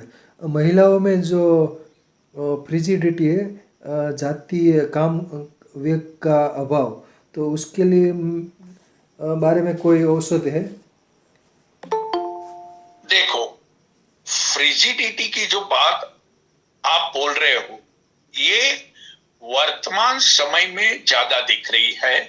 पहले ऐसा बहुत कम था, क्योंकि पहले का खान पान, और स्त्री वैसे भी आग्नेयी है तो फ्रिजिडिटी की तो गुंजाइश ही नहीं है। स्त्री को आग्नेयी बताया है, पुरुष को सौम्य बताया है, तो फ्रिजिडिटी की तो गुंजाइश ही नहीं है। लेकिन मनोभावों पे विपरीत विपरीत वेगों होने से, मान लो इच्छित जगह पे विवाह नहीं हुआ, या तो पारिवारिक कलेश हुए, या तो जिनके साथ जीवन जुड़ा है उससे कुछ असंतोष हुए, तो मनोभावों की वजह से आमतौर पे फ्रिजिडिटी बढ़ती है। कुछ उसके जीवन में वो आनंद उसको जो मिलना चाहिए वो मिलता नहीं है, उसमें वो दिन ब दिन वो उस दिशा में, यानी विवाहित जीवन से पर होने के भाव जो उसमें आते हैं उससे फ्रिजिडिटी बढ़ती है, एक बात। दूसरी बात कि दौर्बल्य युक्त शरीर हुए और शादी हुई और उसकी जो पीड़ा उसको भुगतनी पड़ती है, उससे भी ये गुंजाइश होती है। तीसरी बात कि आदमी, ये संप्रयोग शब्द शास्त्र में बताया, यानी दोनों की सम्यक इच्छा होनी चाहिए, तब जाके इसमें अच्छा परिणाम ले सकते हैं। अगर ज्यादा संप्रयोग की डिमांड रहती है तो उसका भी विपरीत असर लेडीज पे आता है। ये कई कारण है, और उसके औषध में अगर उसको मन की शांति, थोड़ी बल्य औषध है और योग्य चिकित्सा अगर साथ में जोड़ के करे तो ये दर्द पे विजय आसानी से ले सकते हैं। अस्तु। और बढ़िया। अक्कल करा का कोई प्रयोग है वाजीकरण के बारे में? अक्कल करा। हाँ, अकल करा प्रवर्तक में आता है। अकल करा से उत्तेजना बढ़ती है, तो इंद्रियों में उत्तेजना बढ़ाने के लिए ये अकल करादि चूर्ण शास्त्र में दिया है, और इसका प्रयोग आमतौर पे अन्य औषध के साथ उसको जोड़ने में शास्त्र ने बताया है। इसके पीछे ये प्रवर्तक गुण उसका जो है ये उसमें काम करता है। अस्तु। बराबर। जो विंटर सीजन में जो अड़दिया पाक बनाते हैं तो उसका वाजीकरण में कोई रोल है? अड़दिया पाक। अड़द यानी मासा। मासा उष्ण है, स्निग्ध है। अब सर्दी के दिनों में दोनों की जरूरत रहती है, उष्ण की भी रहती है और स्निग्धता की भी रहती है, क्योंकि शीत में रुक्षता बढ़ती है। तो ये अड़दिया का जो सेवन बताया है उसमें भी तेजाना, जो मैंने बोला सहायक द्रव्य, सूंठ, पीपर, मरी, ये सब, एला, ये सब डाल के उसको बनाना है, जिसमें पॉपी सीड्स भी डाल सकते हैं, ये सब डाल के बनाना है, तब जाके उसका सही अपने को लाभ मिल सकता है। और गुजरात में तो ये अड़द की दाल यानी मासा की दाल से जो एक प्रचलन है घरेलू में, ये उसी के पीछे अपना शास्त्रों ने जो बताया है। और यही दिनों में सहवास का भी सही वो बताया है। तो दोनों को एक बैलेंस करने के लिए ये मासा बहुत उपयोगी है। अस्तु। अच्छा। चंद्रशूल मीन्स असड़ियो, तो उसका जो वाजीकर में प्रयोग हो सकता है? अभी देखो साहब, मैं हर बार एक बात बोलता हूं, प्रकृति। अभी जिनकी प्रकृति गर्म है, जिसको शीघ्र पतन होता है, या जिसको लाइट डिस्चार्ज होता है, या ऐसी स्थिति में वो आदमी है जो प्रोलॉन्ग डिस्चार्ज नहीं, यानी रिटेन नहीं कर सकता, शीघ्र पाती है, अल्प शुक्र भी है, तो प्रकृति भेद के हिसाब से वहां चंद्रसूर अल्प रिजल्ट देगा। लेकिन वाजीकरण में चंद्रसूर उपयोगी है, लेकिन प्रकृति भेद से वो कुछ पेशेंटों को परिणामदायी नहीं रहेगा, विपरीत असर दे सकता है। ऐसे हर एक औषध में है, मैं ये नहीं कह रहा हूं, हर एक औषध में है। तो वैद्य की यही तो जिम्मेवारी है कि उसके प्रकृति, दोष, तुल्य बल, ये सब देख के कौन सा वाजीकरण द्रव्य उसको सेवना है यानी खाना है, ये निर्णय वैद उसकी प्रकृति, उसकी पूरी स्थिति को समझने के बाद सूचित करता है। ये बहुत अहम बात समझने जैसी है। अस्तु। और जैसे कि अंजीर, જેમ કે બળ और उदुम्बर, उमरा, ये सब वाजीकर में आते हैं। अंजीर, हाँ देखो, वड़ के पेटा। हाँ समझ गया। वड़ की फली, टीसी जो बोलते हैं, ये तो उत्तम वाजीकरण है। ये तो अपने अगले वेबिनार में भी देखे और मेरे आगे के वेबिनार में भी मैंने उस पर काफी प्रकाश डाला है। वट अंकुर जिसको बोलते हैं वो। अब अंजीर, तो अंजीर, ये अभी आपने एक फ्रिजिडिटी की बात बोली थी। ये फ्रिजिडिटी वाली स्त्रियों में अंजीर और उसके साथ अन्य औषध मिला के अगर उसमें अंजीर उसको देते हैं तो वहां वो अच्छा परिणाम दे सकता है। अंजीर है, खजूर है, यानी अंजीर शीर बनाओ या खजूर शीर बना के दो और औषध दो, तो वहां वो अवश्य काम करके दिखाएगा। अस्तु। और विंटर सीजन में च्यवनप्राश, च्यवनप्राश का वाजीकरण में कोई रोल है? च्यवनप्राश साहब, अभी ये थोड़ा दो मान्यता चल रही है। एक्चुअली च्यवनप्राश जो है वो रक्तवर्धक और एक रसायन प्रयोग के तौर पे ज्यादातर इस्तेमाल होता है। वृक्ष में रसायन और वृक्ष प्रयोग दोनों में अंतर है। रसायन यानी बैलेंस करना, धातु को बैलेंस करना, उसे रसायन कहते हैं। और वाजीकरण सिर्फ काम प्रदीप्त और पुत्र यानी संतान उत्पत्ति के लिए है। आंवला वैसे वृक्ष है, लेकिन च्यवनप्राश में और आंवले की और जो बनावट है, जैसे कि आंवल की रसायन है या और जो है, तो इसका प्रयोग भी कौन सी स्थिति है और कब इस्तेमाल करना चाहिए, ये वैद्य के निर्णय पे जाता है। उपयोगी हो सकता है, ये बात मैं नहीं कहता हूं कि नहीं उपयोगी है, लेकिन जो आम जनता में एक मान्यता है कि पर वो शरीर के बल को बैलेंस करता है, उसके लिए सर्दी के दिनों में और च्यवनप्राश जो बनाने की जो अपनी पद्धति है शास्त्रीय, 10 मूल डाल के पीपर और बाकी और तेजाना मसाला सब डाल के बनाते हैं शास्त्रोक्त पद्धति से। उसमें तो थोड़ी बहुत भस्म भी डालते हैं या सुवर्ण और उसका भी इस्तेमाल होता है, रजत का भी, लेकिन वो महंगा पड़ता है।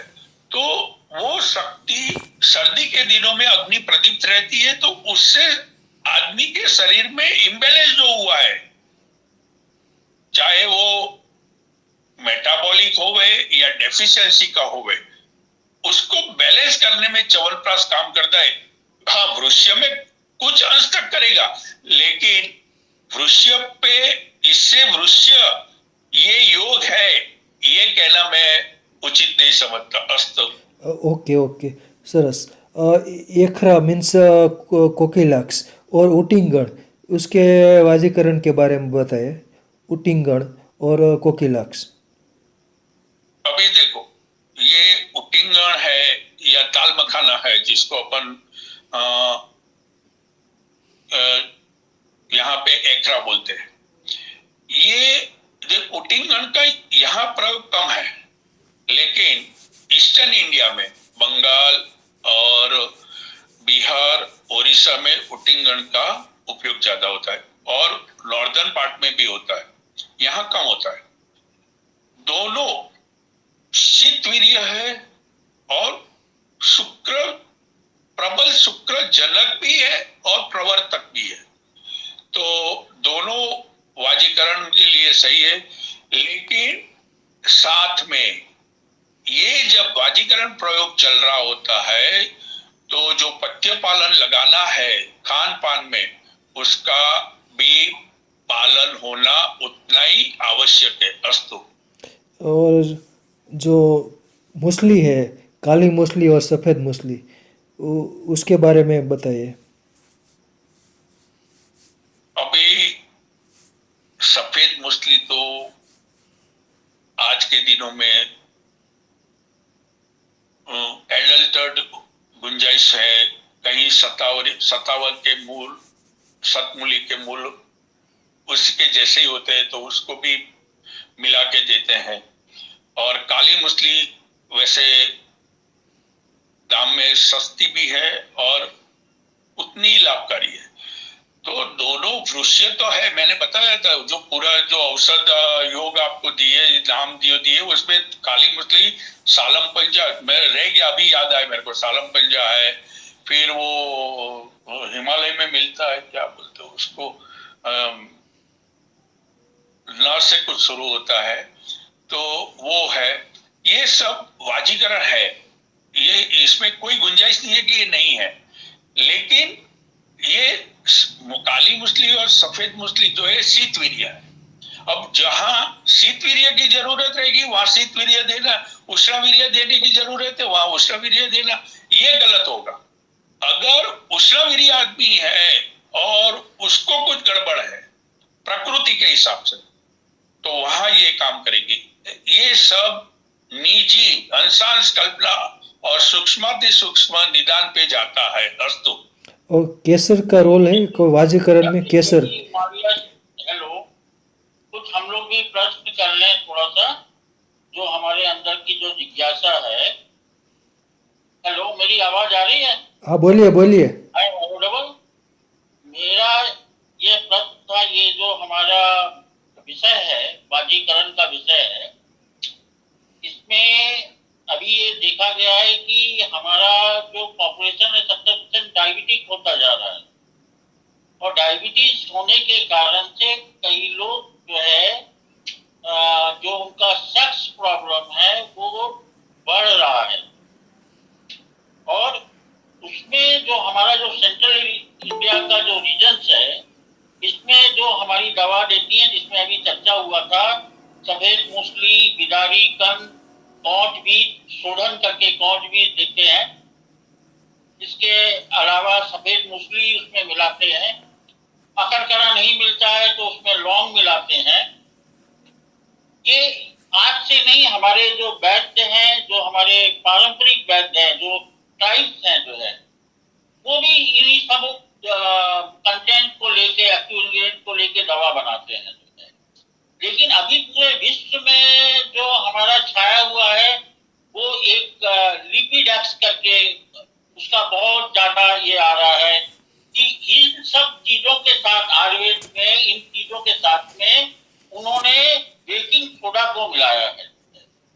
तो ये जो फार्मूला उन्होंने बेकिंग सोडा को मिलाया, ये शास्त्रों कितना उचित है और क्या इसका क्या रिजल्ट है जो है, इसके बारे में जो है, और ये पूरा छाया हुआ है पूरा वर्ल्ड मार्केट में, तो इस पे कोई बता सकता है क्या? देखो सर जी, आपने बहुत ही बढ़िया प्रश्न रखा है। पहले तो मैं एक बताऊं कि आपने बताया कि डायबिटीज से जुड़ा हुआ दर्दी और उसके स्पर्म में कुछ गड़बड़ी।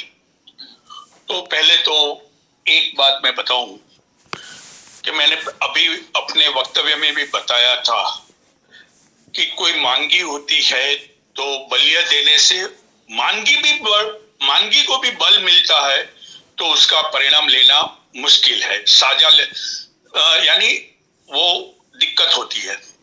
दूसरी बात कि ऐसे दर्दियों को, आप भी एक चिकित्सक हो, एक अच्छे ज्ञानी आदमी हो, तो मैं आपको बता दूं कि ऐसी दर्दियों के लिए शास्त्र में शिलाजीत बताई है। अब शिलाजीत का प्रयोग जो होना चाहिए, ये भी आमतौर पे शास्त्रोक्त जिस हिसाब से जिस मरीज पे कितनी मात्रा कैसे और क्या परहेज के साथ देनी है। अगर शिलाजीत है, फिर मैंने एक बताया था, मेरे को नाम नहीं आता, मैं भूल गया हूँ शायद, लेकिन हिमालय से आता है, बीज जैसा होता है बादाम के जैसे, और उसकी डायबिटीज पे अच्छा रिजल्ट है।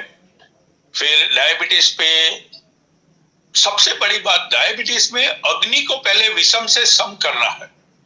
सर्वे रोगे मंदाग्नि अपने शास्त्र में बताया है। तो जब तक, हाँ, डायबिटीज निर्मूल होना और कम होना, ये दो में फर्क है। देखो, अगर किसी को 400 डायबिटीज दिख रहा है, अगर उसको 150-200 तक भी ला सकते हैं तो दवाइयां काम करते दिखने मिलेगी।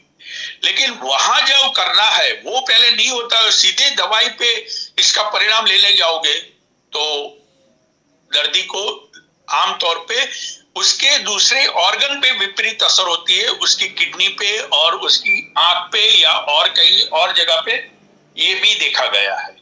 और आपने जो बेकिंग सोडा की बात बताई है, तो बेकिंग सोडा सर्जी का सार जिसको बोलते हैं आयुर्वेद में, वैसे तो लवण पीपर क्षार अति वर्जिएत, ये बताया है शास्त्र में। तो अभी कौन इस्तेमाल करता है, क्यों करता है, वो तो उसने अपने जो फॉर्मुलेशन में लिया होगा, लेकिन क्षारीय द्रव्य ये उचित नहीं है। मैं अपने अनुभव से इतना कह सकता हूँ। अस्तु। बराबर, बढ़िया बढ़िया। दूसरा सर, जो केसर के बारे में बताया, केसर वाजिकर द्रव्य है केसर? हाँ, केसर जो है, ये केसर आमतौर पे शुक्र जनन भी है और शुक्र वृद्धिकर भी है। लेकिन मैं अभी भी पहले भी बताया, इसकी मात्रा, अब एक बात समझ लो, जब किसी की शादी होती है और पहली रात मधु रजनी जिसको बोलते हैं, उस दिन उस दूल्हे के कमरे में केसर बादाम ये सब डाल के दूध,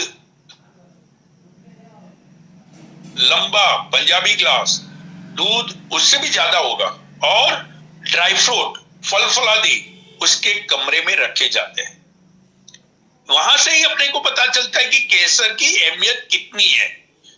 वो बदन में एक गर्मी देता है और उससे शुक्र जनन और शुक्र वृद्धि दोनों होते हैं। और पहले ही दिन ये प्रयोग जो शास्त्रों में एक विधान से जोड़ दिया है, इसका अभी मैं ज्यादा नहीं बोलूंगा तो भी आप समझ जाओगे कि केसर का महत्व कितना है। अस्तु।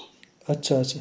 और कौचा के बारे में बताए, जो कौचा है वाजिका द्रव्य में कौचा पाक बनाते हैं या कुछ आयुर्वेदिक औषधि बनाते हैं, वानरी वट्टी या दूसरी कई बनाते हैं।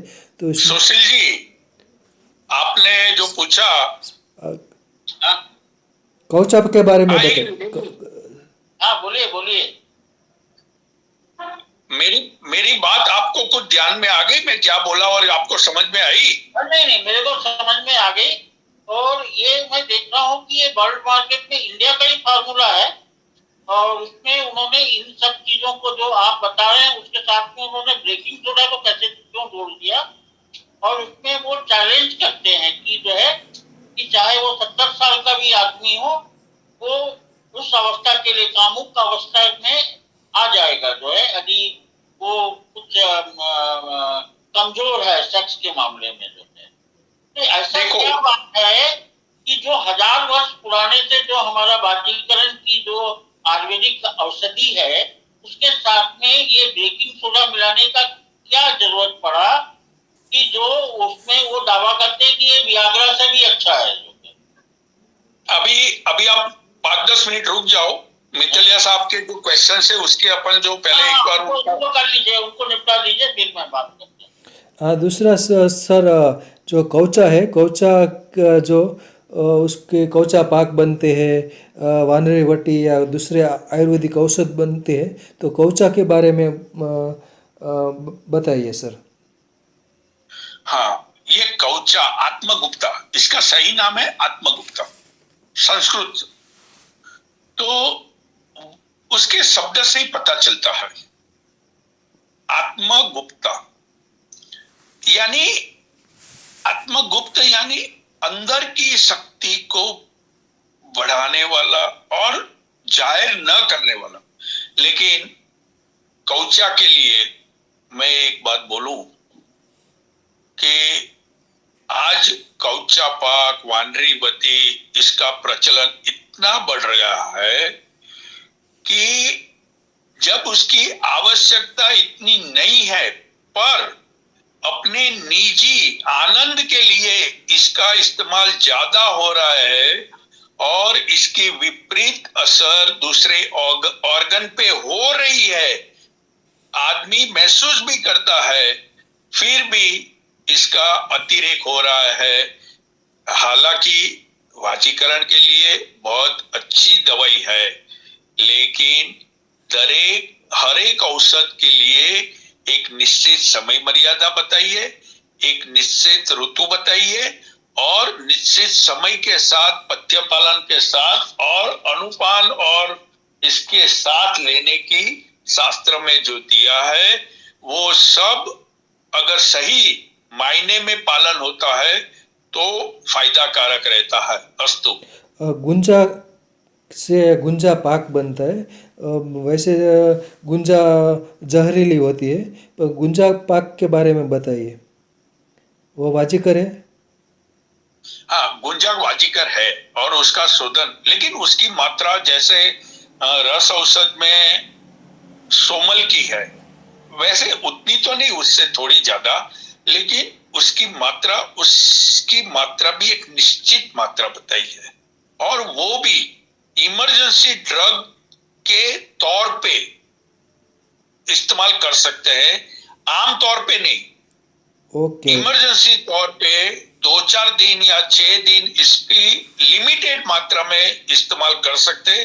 अगर ज्यादा होगा तो दर्दी को नुकसान होने की पूरी गुंजाइश है। अस्तु।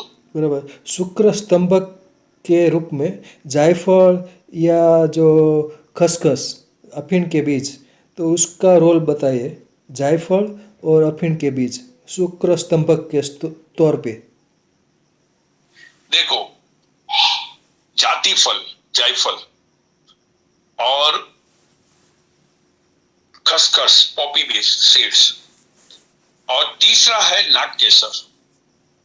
अरे नागकेसर क्या, ये जावंत्री, ये तीनों स्तंभक के तौर पे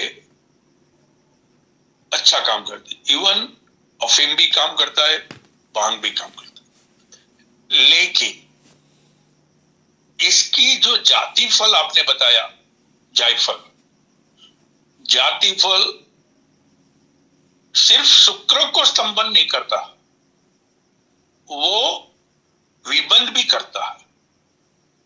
तो ज्यादा लंबा इस्तेमाल अगर जातिफल का करेंगे, और इसकी ये स्तंभन वाली स्थिति कब आती है? जब व्यक्ति में अंदर से गर्मी ज्यादा है, वायु भी ज्यादा है, तो ये दोनों मिलके, जैसे मैंने अपने आगे वक्तव्य में भी बताया था, नाइट डिस्चार्ज, शीघ्र पतन, उनको ये जरूरत रहती है।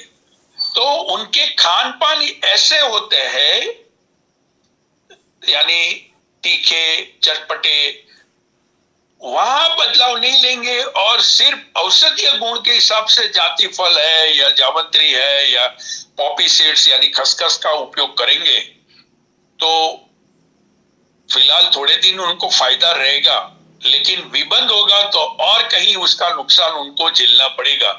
ये पक्की बात है। अस्तु। दूसरा सर, जो अश्वगंधा और जिनसेंग के बारे में बताइए। जो अश्वगंधा तो इंडियन जिनसेंग कहलाता है, और जिनसेंग वो भी वाजिका द्रव्य है, जिनसेंग के जो जड़ होती है वो, तो उसके बारे में बताइए।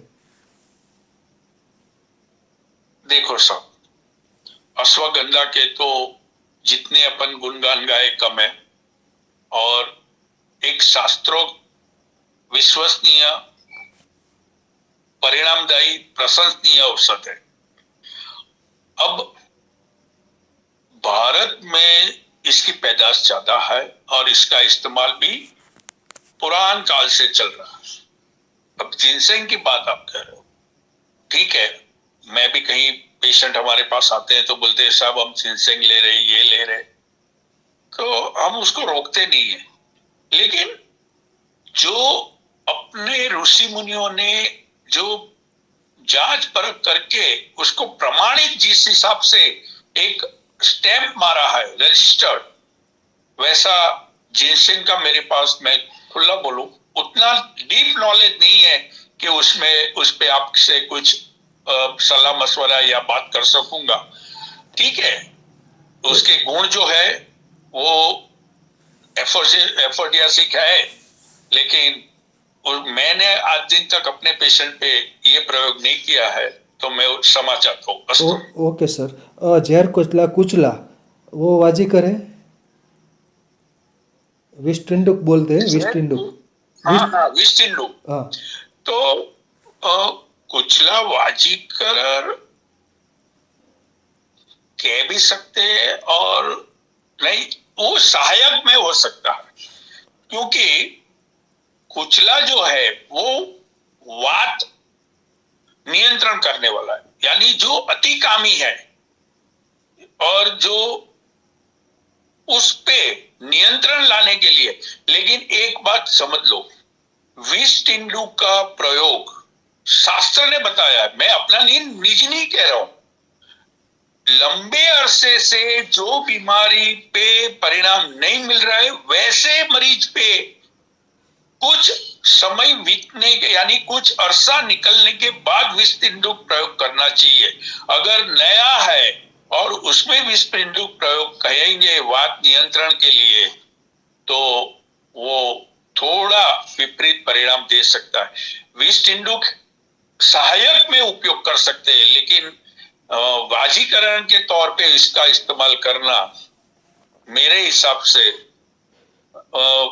मैंने उस हिसाब से कोई देखा नहीं है, लेकिन मेरे हिसाब से ऐसा लग रहा है कि इसको सहायक में ले सकते हैं, लेकिन इसको वाजीकरण के तौर पे देना उचित नहीं रहेगा। अच्छा अच्छा। गरीबों की कस्तूरी प्याज के बारे में बताइए, जो वाजिकर मानी गई है।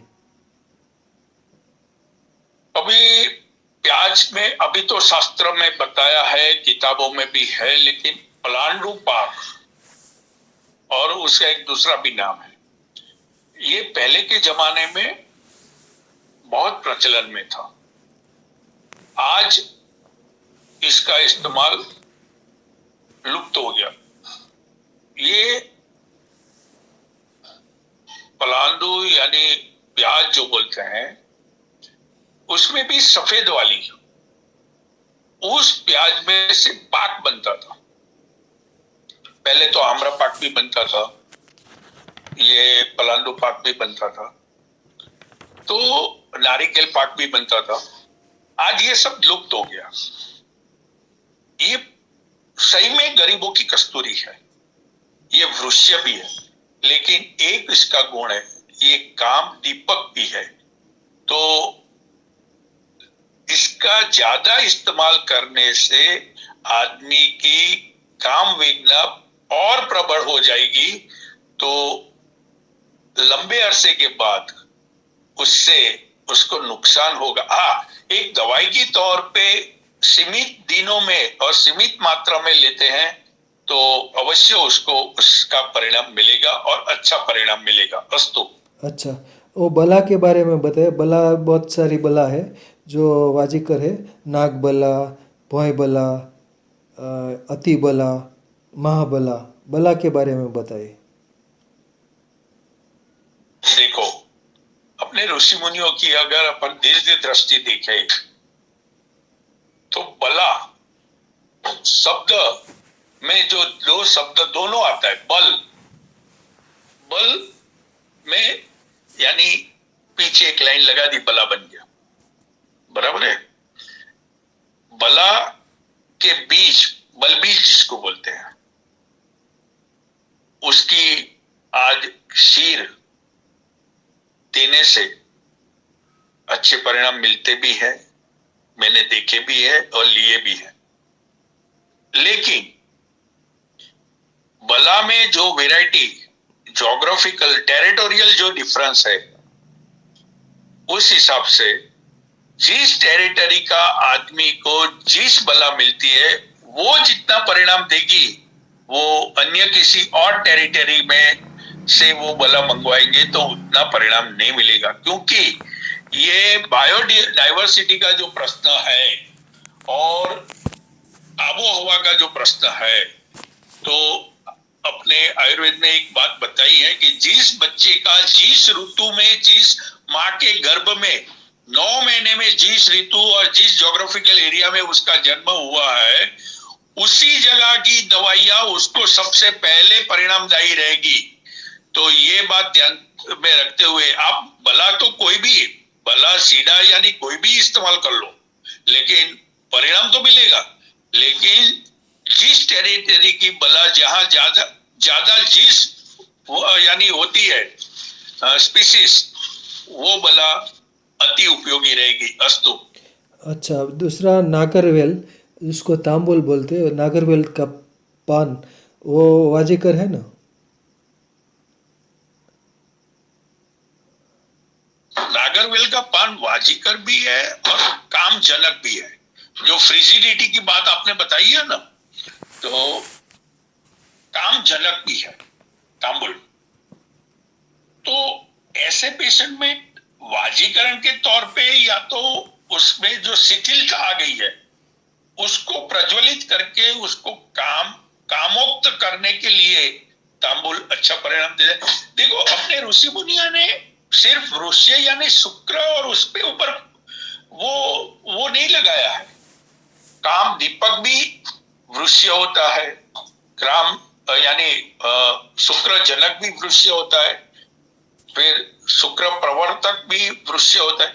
तो एक कैटेगरी जो बनाई है औषधों की, उसमें कौन सी स्थिति में कौन सी जड़ी बूटी या कौन सा औषध प्रयोग करना है, ये तय बैठ करके उपयोगी है। वृष्य इस तौर पे काम दीपक और काम उत्तेजक, ये इस तौर पे ये तांबुल वहां उपयोगी है। अस्तु। अच्छा, सूखे मेवे, तल, सिंगदाणा या बादाम, काजू, वो वाजीकर है? सूखे मेवे, तल, तिल। तल तो बोल सकते हैं, तिल को बोल सकते हैं, क्योंकि जो दुबला पतला आदमी है तो उसमें अल्प शुक्रता की गुंजाइश ज्यादा रहती है, क्योंकि वात वृद्धि उसमें होती है। तो तल ऐसे यानी ऐसे आदमी को दूसरे औषध के साथ तिल का प्रयोग अगर करते हैं तो उससे अवश्य लाभ होगा, क्योंकि वो वात नियंत्रण करके वात का शमन करता है। मैंने अभी भी बताया आपको कि औषध के गुण के सामने और मरीज को कौन सी जरूरत है, ये तय करके औषध आयोजन होना चाहिए। जैसे शास्त्र में बताया कि तिल और गुड़, अरे भाई, तिल और गुड़ किसको देना है, कब देना है, क्यों देना है, ये तो वजह जाननी होनी है। ये तो अपने को होना चाहिए कि ये इस पे काम करेगा कि नहीं। कहीं पढ़ लिया, कहीं ने किसी ने बता दिया, तो ऐसा नहीं है। शास्त्र में हर एक औषध के पीछे कब, कहां, क्यों, इसका ही इस्तेमाल होना चाहिए। इसका भी बहुत यानी भारपूर्वक अहमियत बताई है। तो तिल है, फिर आपने ड्राई फ्रूट बोले तो बादाम है और काजू है, पिस्ता है, जर्दालू है, किशमिश है। अब मैं एक बात बताऊं सर, क्षमा चाहता हूं, लेकिन मैं ये आज ये प्रश्न के अनुरूप है। वो ओ, एक मेरे यहाँ एक लड़की थी, यानी उसको संतान का प्रश्न था, बच्चा, और मेरे दवाई चल रही थी। हालांकि दवाई भी 1 साल हो गया था दवाई करते करते, दूसरे दर्द मरीजों को तो रिजल्ट मिल गया। एक दिन उसकी मम्मी ने मेरे को वीडियो बना के भेजा, उसके पीठ में पीछे स्नायु यानी वाड़ा जैसा एक रस्सी जैसा, ठीक जैसे अपन पेस्ट की ट्यूब में से निकलता है वैसा निकलता दिखाया मेरे को। तो मैंने फौरन उसको बोला कि आप जल्दी यहां आ जाओ, ये कुछ गड़बड़ हुई है। फिर मैंने पूछा कि भाई परहेज तो मैंने दी है, तो नहीं भाई परहेज तो मैं आपने जो बताया उससे आगे कुछ नहीं खाते, लेकिन एक बात उसने मेरे को अभी तक नहीं बताई थी कि वो दर दिन बादाम की 4 बादाम छिलके निकाल के सुबह और शाम खाते थे। तो मैंने उसको बोला कि मैंने कब बताया था बादाम खाने का, तो बोले नहीं आपने नहीं बताया था, लेकिन बादाम में क्या तकलीफ होती है। तो मैं ऐसे ही खाती थी। उसी दिन मैंने बादाम बंद करवाई और उसके चौथे महीने पे वो कंसीव हो गई। आज उसका 1.5 साल का बच्चा भी है। तो कई बार ये जो मैं बोल रहा हूं, प्रकृति की बात जो कह रहा हूं, ये प्रकृति के विपरीत, हालांकि बल्य है, वृक्ष है, लेकिन कहीं को इसका ऐसे विपरीत परिणाम भी आता है। ये मैं प्रत्यक्ष अपने मरीज की बात करके आपको साझा कर रहा हूं। अस्तु। और दूसरा जो केला होता है, वो केला वाजिकर है? केला का फल हम खाते हैं, केला। केला देखो, केला खाने से एक इंस्टेंट उससे थोड़ा फायदा होता है। ये बात, जैसे अभी बादाम की बात हुई, काजू की, ये कुछ इंस्टेंट, मान लो एक बार आपने इस्तेमाल किया और संप्रयोग हो गया, वहां पूरा चैप्टर खत्म हो जाता है। जो स्थिर होना चाहिए वैसा नहीं है इसका परिणाम, ये क्षणिक है। जैसे मैंने बताया कि फर्स्ट नाइट पे मधुरन्नी की रात को जो केसर वाला दूध बादाम पिस्ता डाल के जो एक अपने परिणाम में, यानी एक विवाहित शुरुआत में जो एक प्रथा में आ गया है, तो इसके पीछे, लेकिन ये टेम्पररी है, ये काम करते हैं लेकिन टेम्पररी, उसमें लॉन्ग टर्म उसका बेनिफिट नहीं मिलता। अस्तु। अच्छा, दूसरा जो बाजरा जो धान्य है, विंटर सीजन में ज़्यादा खाया जाता है, तो बाजरा वाजिकर है?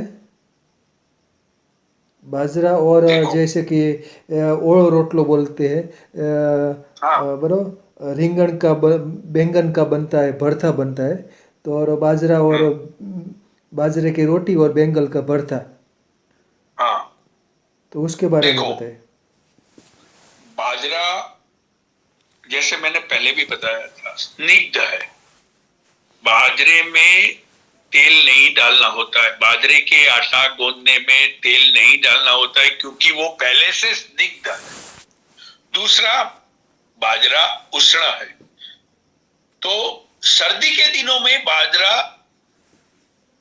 अपने को उपयोगी रहता है।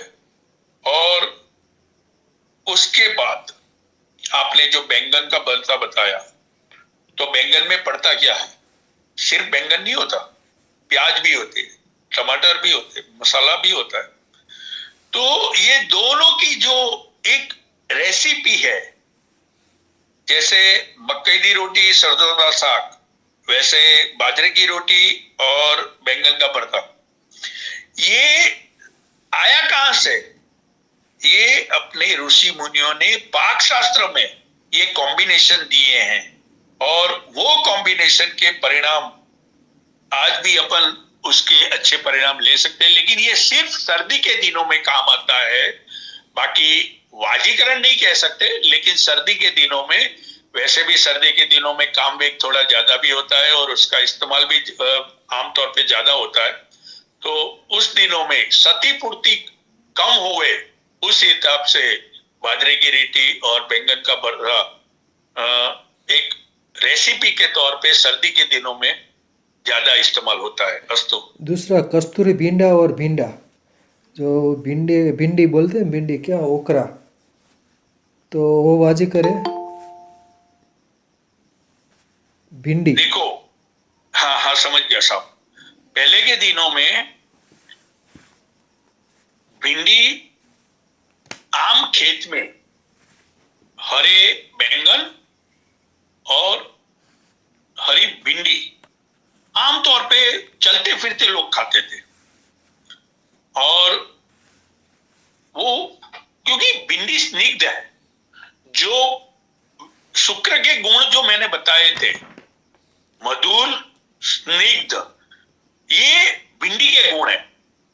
तो वो उस हिसाब से वाजिकर है और वो स्निग्धता के हिसाब से वो शुक्र को थोड़ा गाढ़ा बनाता है, उस हिसाब से वाजिकर है। अस्तु। अच्छा, वो भिलामा, जो भिलावा बोलते हैं, तो वो वैसे तो काफ़ी उष्ण है, वो वाजिकर है भिलावा। अभी साहब आपने तो ऐसा एक प्रश्न छेड़ दिया कि इसका उत्तर देने में मैं खुद, हालांकि बहुत बढ़िया प्रश्न है आपका। अभी बिलावे में एक बात समझ लो कि बिलामा आयुर्वेद में शुक्र के जितने दोष बताए हैं उसमें नेक्रोस्पर्मिया, ओलिगोस्पर्मिया, एस्पर्मिया और एजोस्पर्मिया। अब नेक्रोस्पर्मिया और ओलिगोस्पर्मिया में बलांतक कुछ अच्छा रिजल्ट देने की शक्ति है उसमें, लेकिन आपने ही बताया कि ज्यादा उग्र है, तो उसकी जो योग है अलग अलग, वो योग को कैसे वैद्य इस्तेमाल करता है या कैसे उसका योग बनाता है उस पे जाता है। बलांतक बहुत ही बढ़िया अच्छा औषध द्रव्य है, लेकिन इसका उपयोग करना अगर वैद्य सही मायने में दक्ष वैद्य है, ज्ञानी वैद्य है, तो इससे अच्छा परिणाम अवश्य ले सकता है। अस्तु। महुड़ा के पुष्प वो वाजिकर है ना, महुड़ा के पुष्प। हाँ, मधु मधु मधु का इंडिका जो आप बोल रहे हो, हाँ वही। तो मधु जो है, मधु का इंडिका जो है, ये तो वैसे भी वृक्ष है ही। आज भी देखो, वनवासी जो भी है, मैं आदिवासी कभी शब्द नहीं इस्तेमाल करता हूँ, वनवासी शब्द वो आदिवासी है ही नहीं, वो तो अपने से ज्यादा बुद्धिशाली है। उनके पास जो है वो अपने पास आधे से भी कम है। तो ये आज भी वनवासी में आप देखोगे हार्डली आपको उसका परिवार संतान बिना का, हार्डली मान लो 1000 में एकाध एक ऐसा होगा कि जिसके वहां संतान नहीं होगा। तो वो इतना प्रबल वृक्ष है, लेकिन उनको भी कैसे इस्तेमाल करना वो अपने से ज्यादा जानते हैं, कब करना। वो तो उनका तेल भी पीते हैं, उसका तेल खाने में ज्यादातर इस्तेमाल करते हैं। तो ये वृक्ष है, इसमें कोई गुंजाइश नहीं है। अस्तु। ओ मेथी पाक के बारे में बताए, मेथी पाक वाजिकर है, मेथी पाक, मेथी की। देखो, मेथी का जो आप बोल रहे हो, मेथी पाक, मेथी वायु हर है और रुक्षता जो सर्दी के दिनों में होती है, तो मेथी, सिर्फ मेथी का वो नहीं बनता, उसमें गौर, गुड़, घी, मेथी और भी कई द्रव्य मिला के वो बनता है, आटा भी लगता है उसमें। तो ये सर्दी के दिनों में उपयोगी है, लेकिन उसको वाजीकरण कहना मेरे हिसाब से मुनासिब नहीं है, क्योंकि वो हाँ सर्दी के दिनों में वो उपयोगी होता है। अड़द पाक है, मेथी पाक है, या इवन गुंदर पाक है, गोंद का पाक बनाते हैं, बादाम पाक बनाते हैं, खजूर पाक बनाते हैं, तो ये उपयोगी है। लेकिन इससे भविष्य का रोल जो चिकित्सा के हिसाब से होना चाहिए उतना रोल नहीं होता उसमें। अस्तु। अच्छा, मोगलाई बेदाना के बारे में बताइए। मोगलाई बेदाना साहब, मैंने सही में बताऊं, मैंने मोगलाई दाने का आज दिन तक कभी भी इस्तेमाल नहीं किया है, तो मैं क्षमा चाहता हूँ। अस्तु। अच्छा, लहसुन के बारे में बताइए। वो वाजीकर है? लहसुन जैसे प्याज वाजीकर है तो लहसुन भी वाजीकर है? रसोन, रसोन शब्द यानी एक रस उसमें नहीं है, बाकी 5 रस है। रसोन उसको उसका नाम ही ऐसा है। रसोन धातु पुष्टि के लिए बहुत बढ़िया है, जिसमें शुक्र पे भी उसका प्रभाव दिखने मिलता है। मैं दोबारा कहता हूं कि औषध द्रव्यों का प्रकृति दर्दी और उसके निदान पे जाता है, उसमें कौन सा दोष प्रबल है उस पे जाता है। देखो, आपने प्याज बताया, बादाम बताई, ड्राई फ्रूट बताया, ताल मखाना बताया, अभी चंद्रासुर बताया, ये सब। लेकिन आज अपन जो बात कर रहे हैं एक वेबिनार के माध्यम से, तो मैं बोलूं कि हर एक वृक्ष है, तो सर ये कैसे हो सकता है? वो दर्दी के दोष दूष्य पे जाता है। जैसे पलांदू किसको देना चाहिए और रसोन किसको देना चाहिए, चंद्रासुर किसको देना चाहिए और ताल मखाना किसको देना चाहिए, मूसली किसको देना चाहिए, बलांतक किसको देना चाहिए, ये चिकित्सक का निदान पे जाता है। वृक्ष तो कह सकते हैं, वृक्ष है भी, लेकिन इसका इस्तेमाल एक आम तौर पे नहीं हो सकता। एक चिकित्सक के रूप में, चिकित्सा के तौर पे अगर करना है तो निदानम परिवर्जनम करके उसका इस्तेमाल होना चाहिए। अस्तु। अच्छा, विदारिकन और सतावर के बारे में बताइए। वो वाजीकर होगा? सतावर और विदारिकन। हाँ, विदारिकन तो ऐसे भी है, शास्त्र में बताया है कि विदारी कंद को उसी के भावना से अगर 5, 10, 15 भावना देके, जैसे अमल की रसायन बनता है, वैसे ही उसकी भावना उसी पे ऊपर दे दे के अगर वो इस्तेमाल चिकित्सा के तौर पे करते हैं तो काफी बढ़िया उसका परिणाम देखने मिलता है। और दूसरा आपने जो बताया सतावर, तो आज एक निदान की तरफ से मैं थोड़ा प्रकाश डाल दूंगा कि जो लेडीज को हेमोग्लोबिन के प्रॉब्लम्स है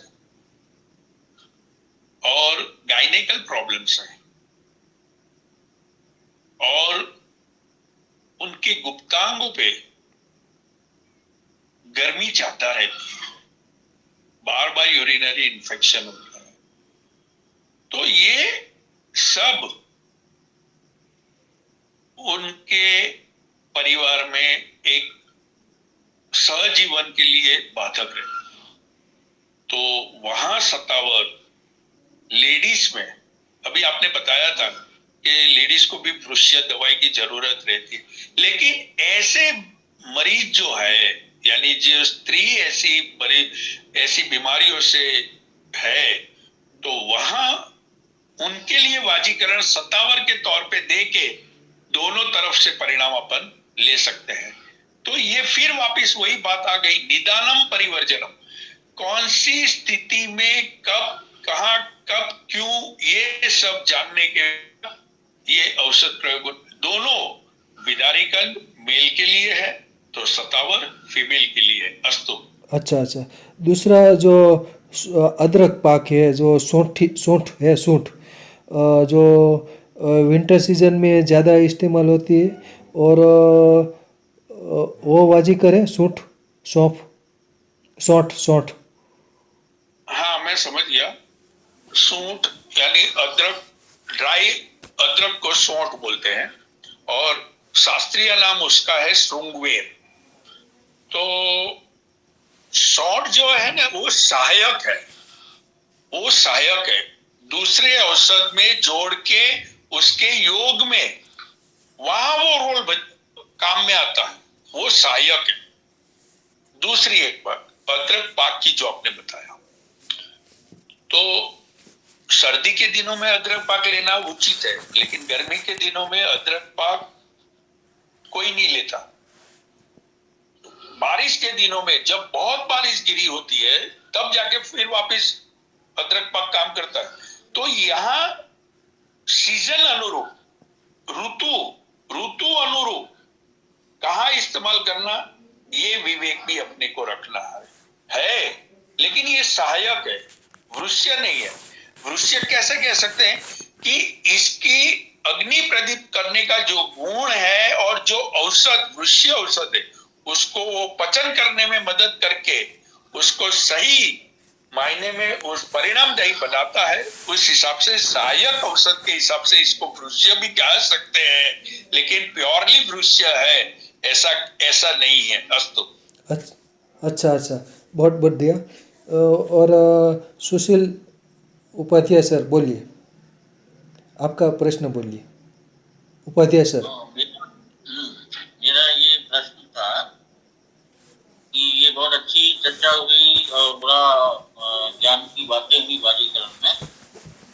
तो जहाँ तक बाजीकरण की कुछ दवा मैं भी बनाता हूँ घर पे जो है, तो एक शास्त्र में मैंने देखा कि जितने भी चिपचिपे वाले पदार्थ हैं हमारे, चाहे सफेद मूसली हो या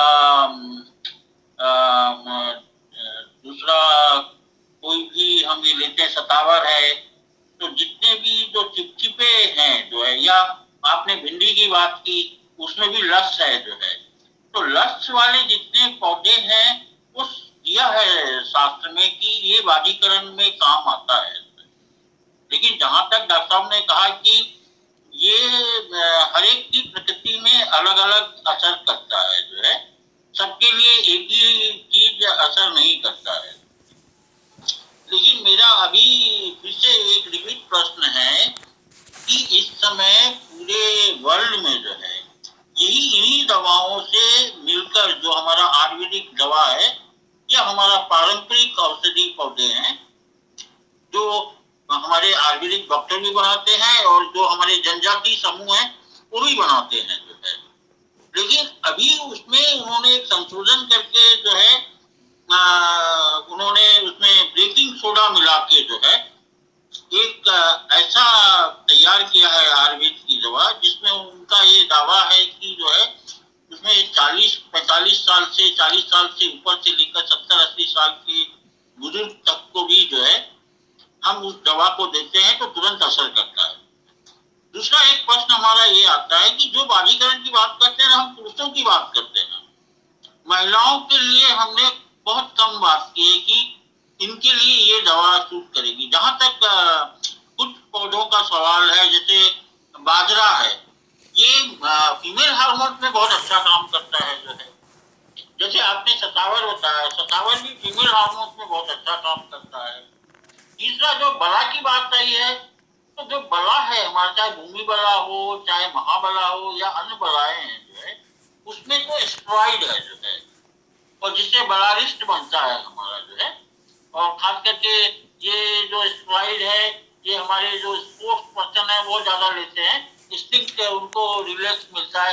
चाहे बॉक्सर है, उसको तुरंत हम लोग जो उसको 1 या 2 मिनट का समय होता है, उसमें उसका जूस दे देते हैं, तो वो तुरंत ये हो जाता है। या दूसरे स्पोर्ट्समैन है, उसका ऑयल वगैरह बना के उसकी मालिश वालिश में भी अश्वगंधा को भी हम यूज करते हैं जो है। तो ये हमारा एक छोटा सा संक्षिप्त विवरण था जो है। लेकिन इसमें मेरा ये था कि ऐसा क्या है बेकिंग सोडा में कि इसमें मिलाना जरूरी था, और वो इस तरह से ये जो हमारा 1000 वर्ष का फार्मूला है, शाश्वत फार्मूला है, उसमें एक नजरिया उन्होंने बदल दिया जो है। तो इसमें किसी का कोई आपसे डॉक्टर पूछूंगा, डॉक्टर विनोद ठाकुर साहब से जो है कि ये क्या है एक्चुअली जो है। अभी देखो साहब, आपने जो विस्तार से जो बताया, लेकिन अपने आयुर्वेद में शिवाक्षार पाचन करके एक योग है, उसमें भी क्या है, हिंगाष्टक, हरड़ और बेकिंग सोडा यानी स्वजिका सार, ठीक है। तो ऐसा नहीं है कि वो नहीं मिलाया या मिलाया, लेकिन उसके जो घटक और जो सहयोगी यानी वो कॉम्बिनेशन होगा, उसमें 2-4 ऐसे औषध हो रहे होंगे जो विबंध ज्यादा करते होंगे। तो विबंध के हिसाब से मान लो जाति फल है, या जैसे मैंने बताया जावंतर है, जावंत्री है, या और कोई चीज बांग है। मैंने तो फॉर्मूला जो आप बोल रहे हो मैं अपने अंदाज से कह रहा हूं। तो कहीं ऐसे घटक होंगे जो विबंध करे, और विबंध न होना ये आयुर्वेद का पहला प्रिंसिपल है। तो वो विबंध को तोड़ने के लिए शायद कुछ मात्रा में बेकिंग सोडा डाला होगा, ये फॉर्मुलेशन के बिल्कुल थोड़ी मात्रा में। हाँ, तो ये अनुलोमक के भाव के हिसाब से उसमें फॉर्मुलेशन में लिया होगा, इसका कोई रोल नहीं होगा। लेकिन जैसे मैंने बताया कि विबंध करने वाली औषधियां ज्यादा होगी, कब्ज करने वाली, तो उसके ऊपर उसका एक मारण एंटीडोट बना के इसको थोड़ा मिलाया है, ऐसा मैं कह सकता हूं। क्योंकि मैं अपनी निजी दवाइयां जो बनाता हूं तो उसके गुणधर्म के हिसाब से तो मेरे को एकदम से ये याद आया कि ऐसा कुछ होता होगा कि जिसके हिसाब से इन्होंने थोड़ा बेकिंग सोडा डाल के वो परिणाम में विघ्न न करे, उस हिसाब से अल्प मात्रा में उसमें ऐड किया होगा। तो वो फॉर्मुलेशन काम कर रहा है, बेकिंग सोडा काम नहीं कर रहा है, लेकिन वो फॉर्मुलेशन काम कर रहा है जो पूरा परिणाम दिखाता है। तो उस हिसाब से मैं अपना प्रस्ताव यानी अपना मत दे रहा हूँ। अस्तु। दूसरा जो सोडा है बराबर, सोडा बाइकार्बोनेट, ये डायूरेटिक है। डायूरेटिक मीन्स मूत्रल, पेशाब का फ्लो बढ़ाता है। तो वो शायद इसलिए कदाच ऐड किया होगा। सोडा बाइकार्ब डायूरेटिक मूत्रल है। तो बढ़िया रहा वक्तव्य। खूब खूब आभार वैद्य श्री विनोद भाई ठक्कर साहब का, और प्रश्नोत्तरी भी बढ़िया रही। मेरे सारे प्रश्नों का उत्तर व्यवस्थित आयुर्वेद के मुताबिक दिए, इसलिए शुक्रिया, आभार वैद्य श्री विनोद भाई ठक्कर साहब का। शुक्रिया, सरस।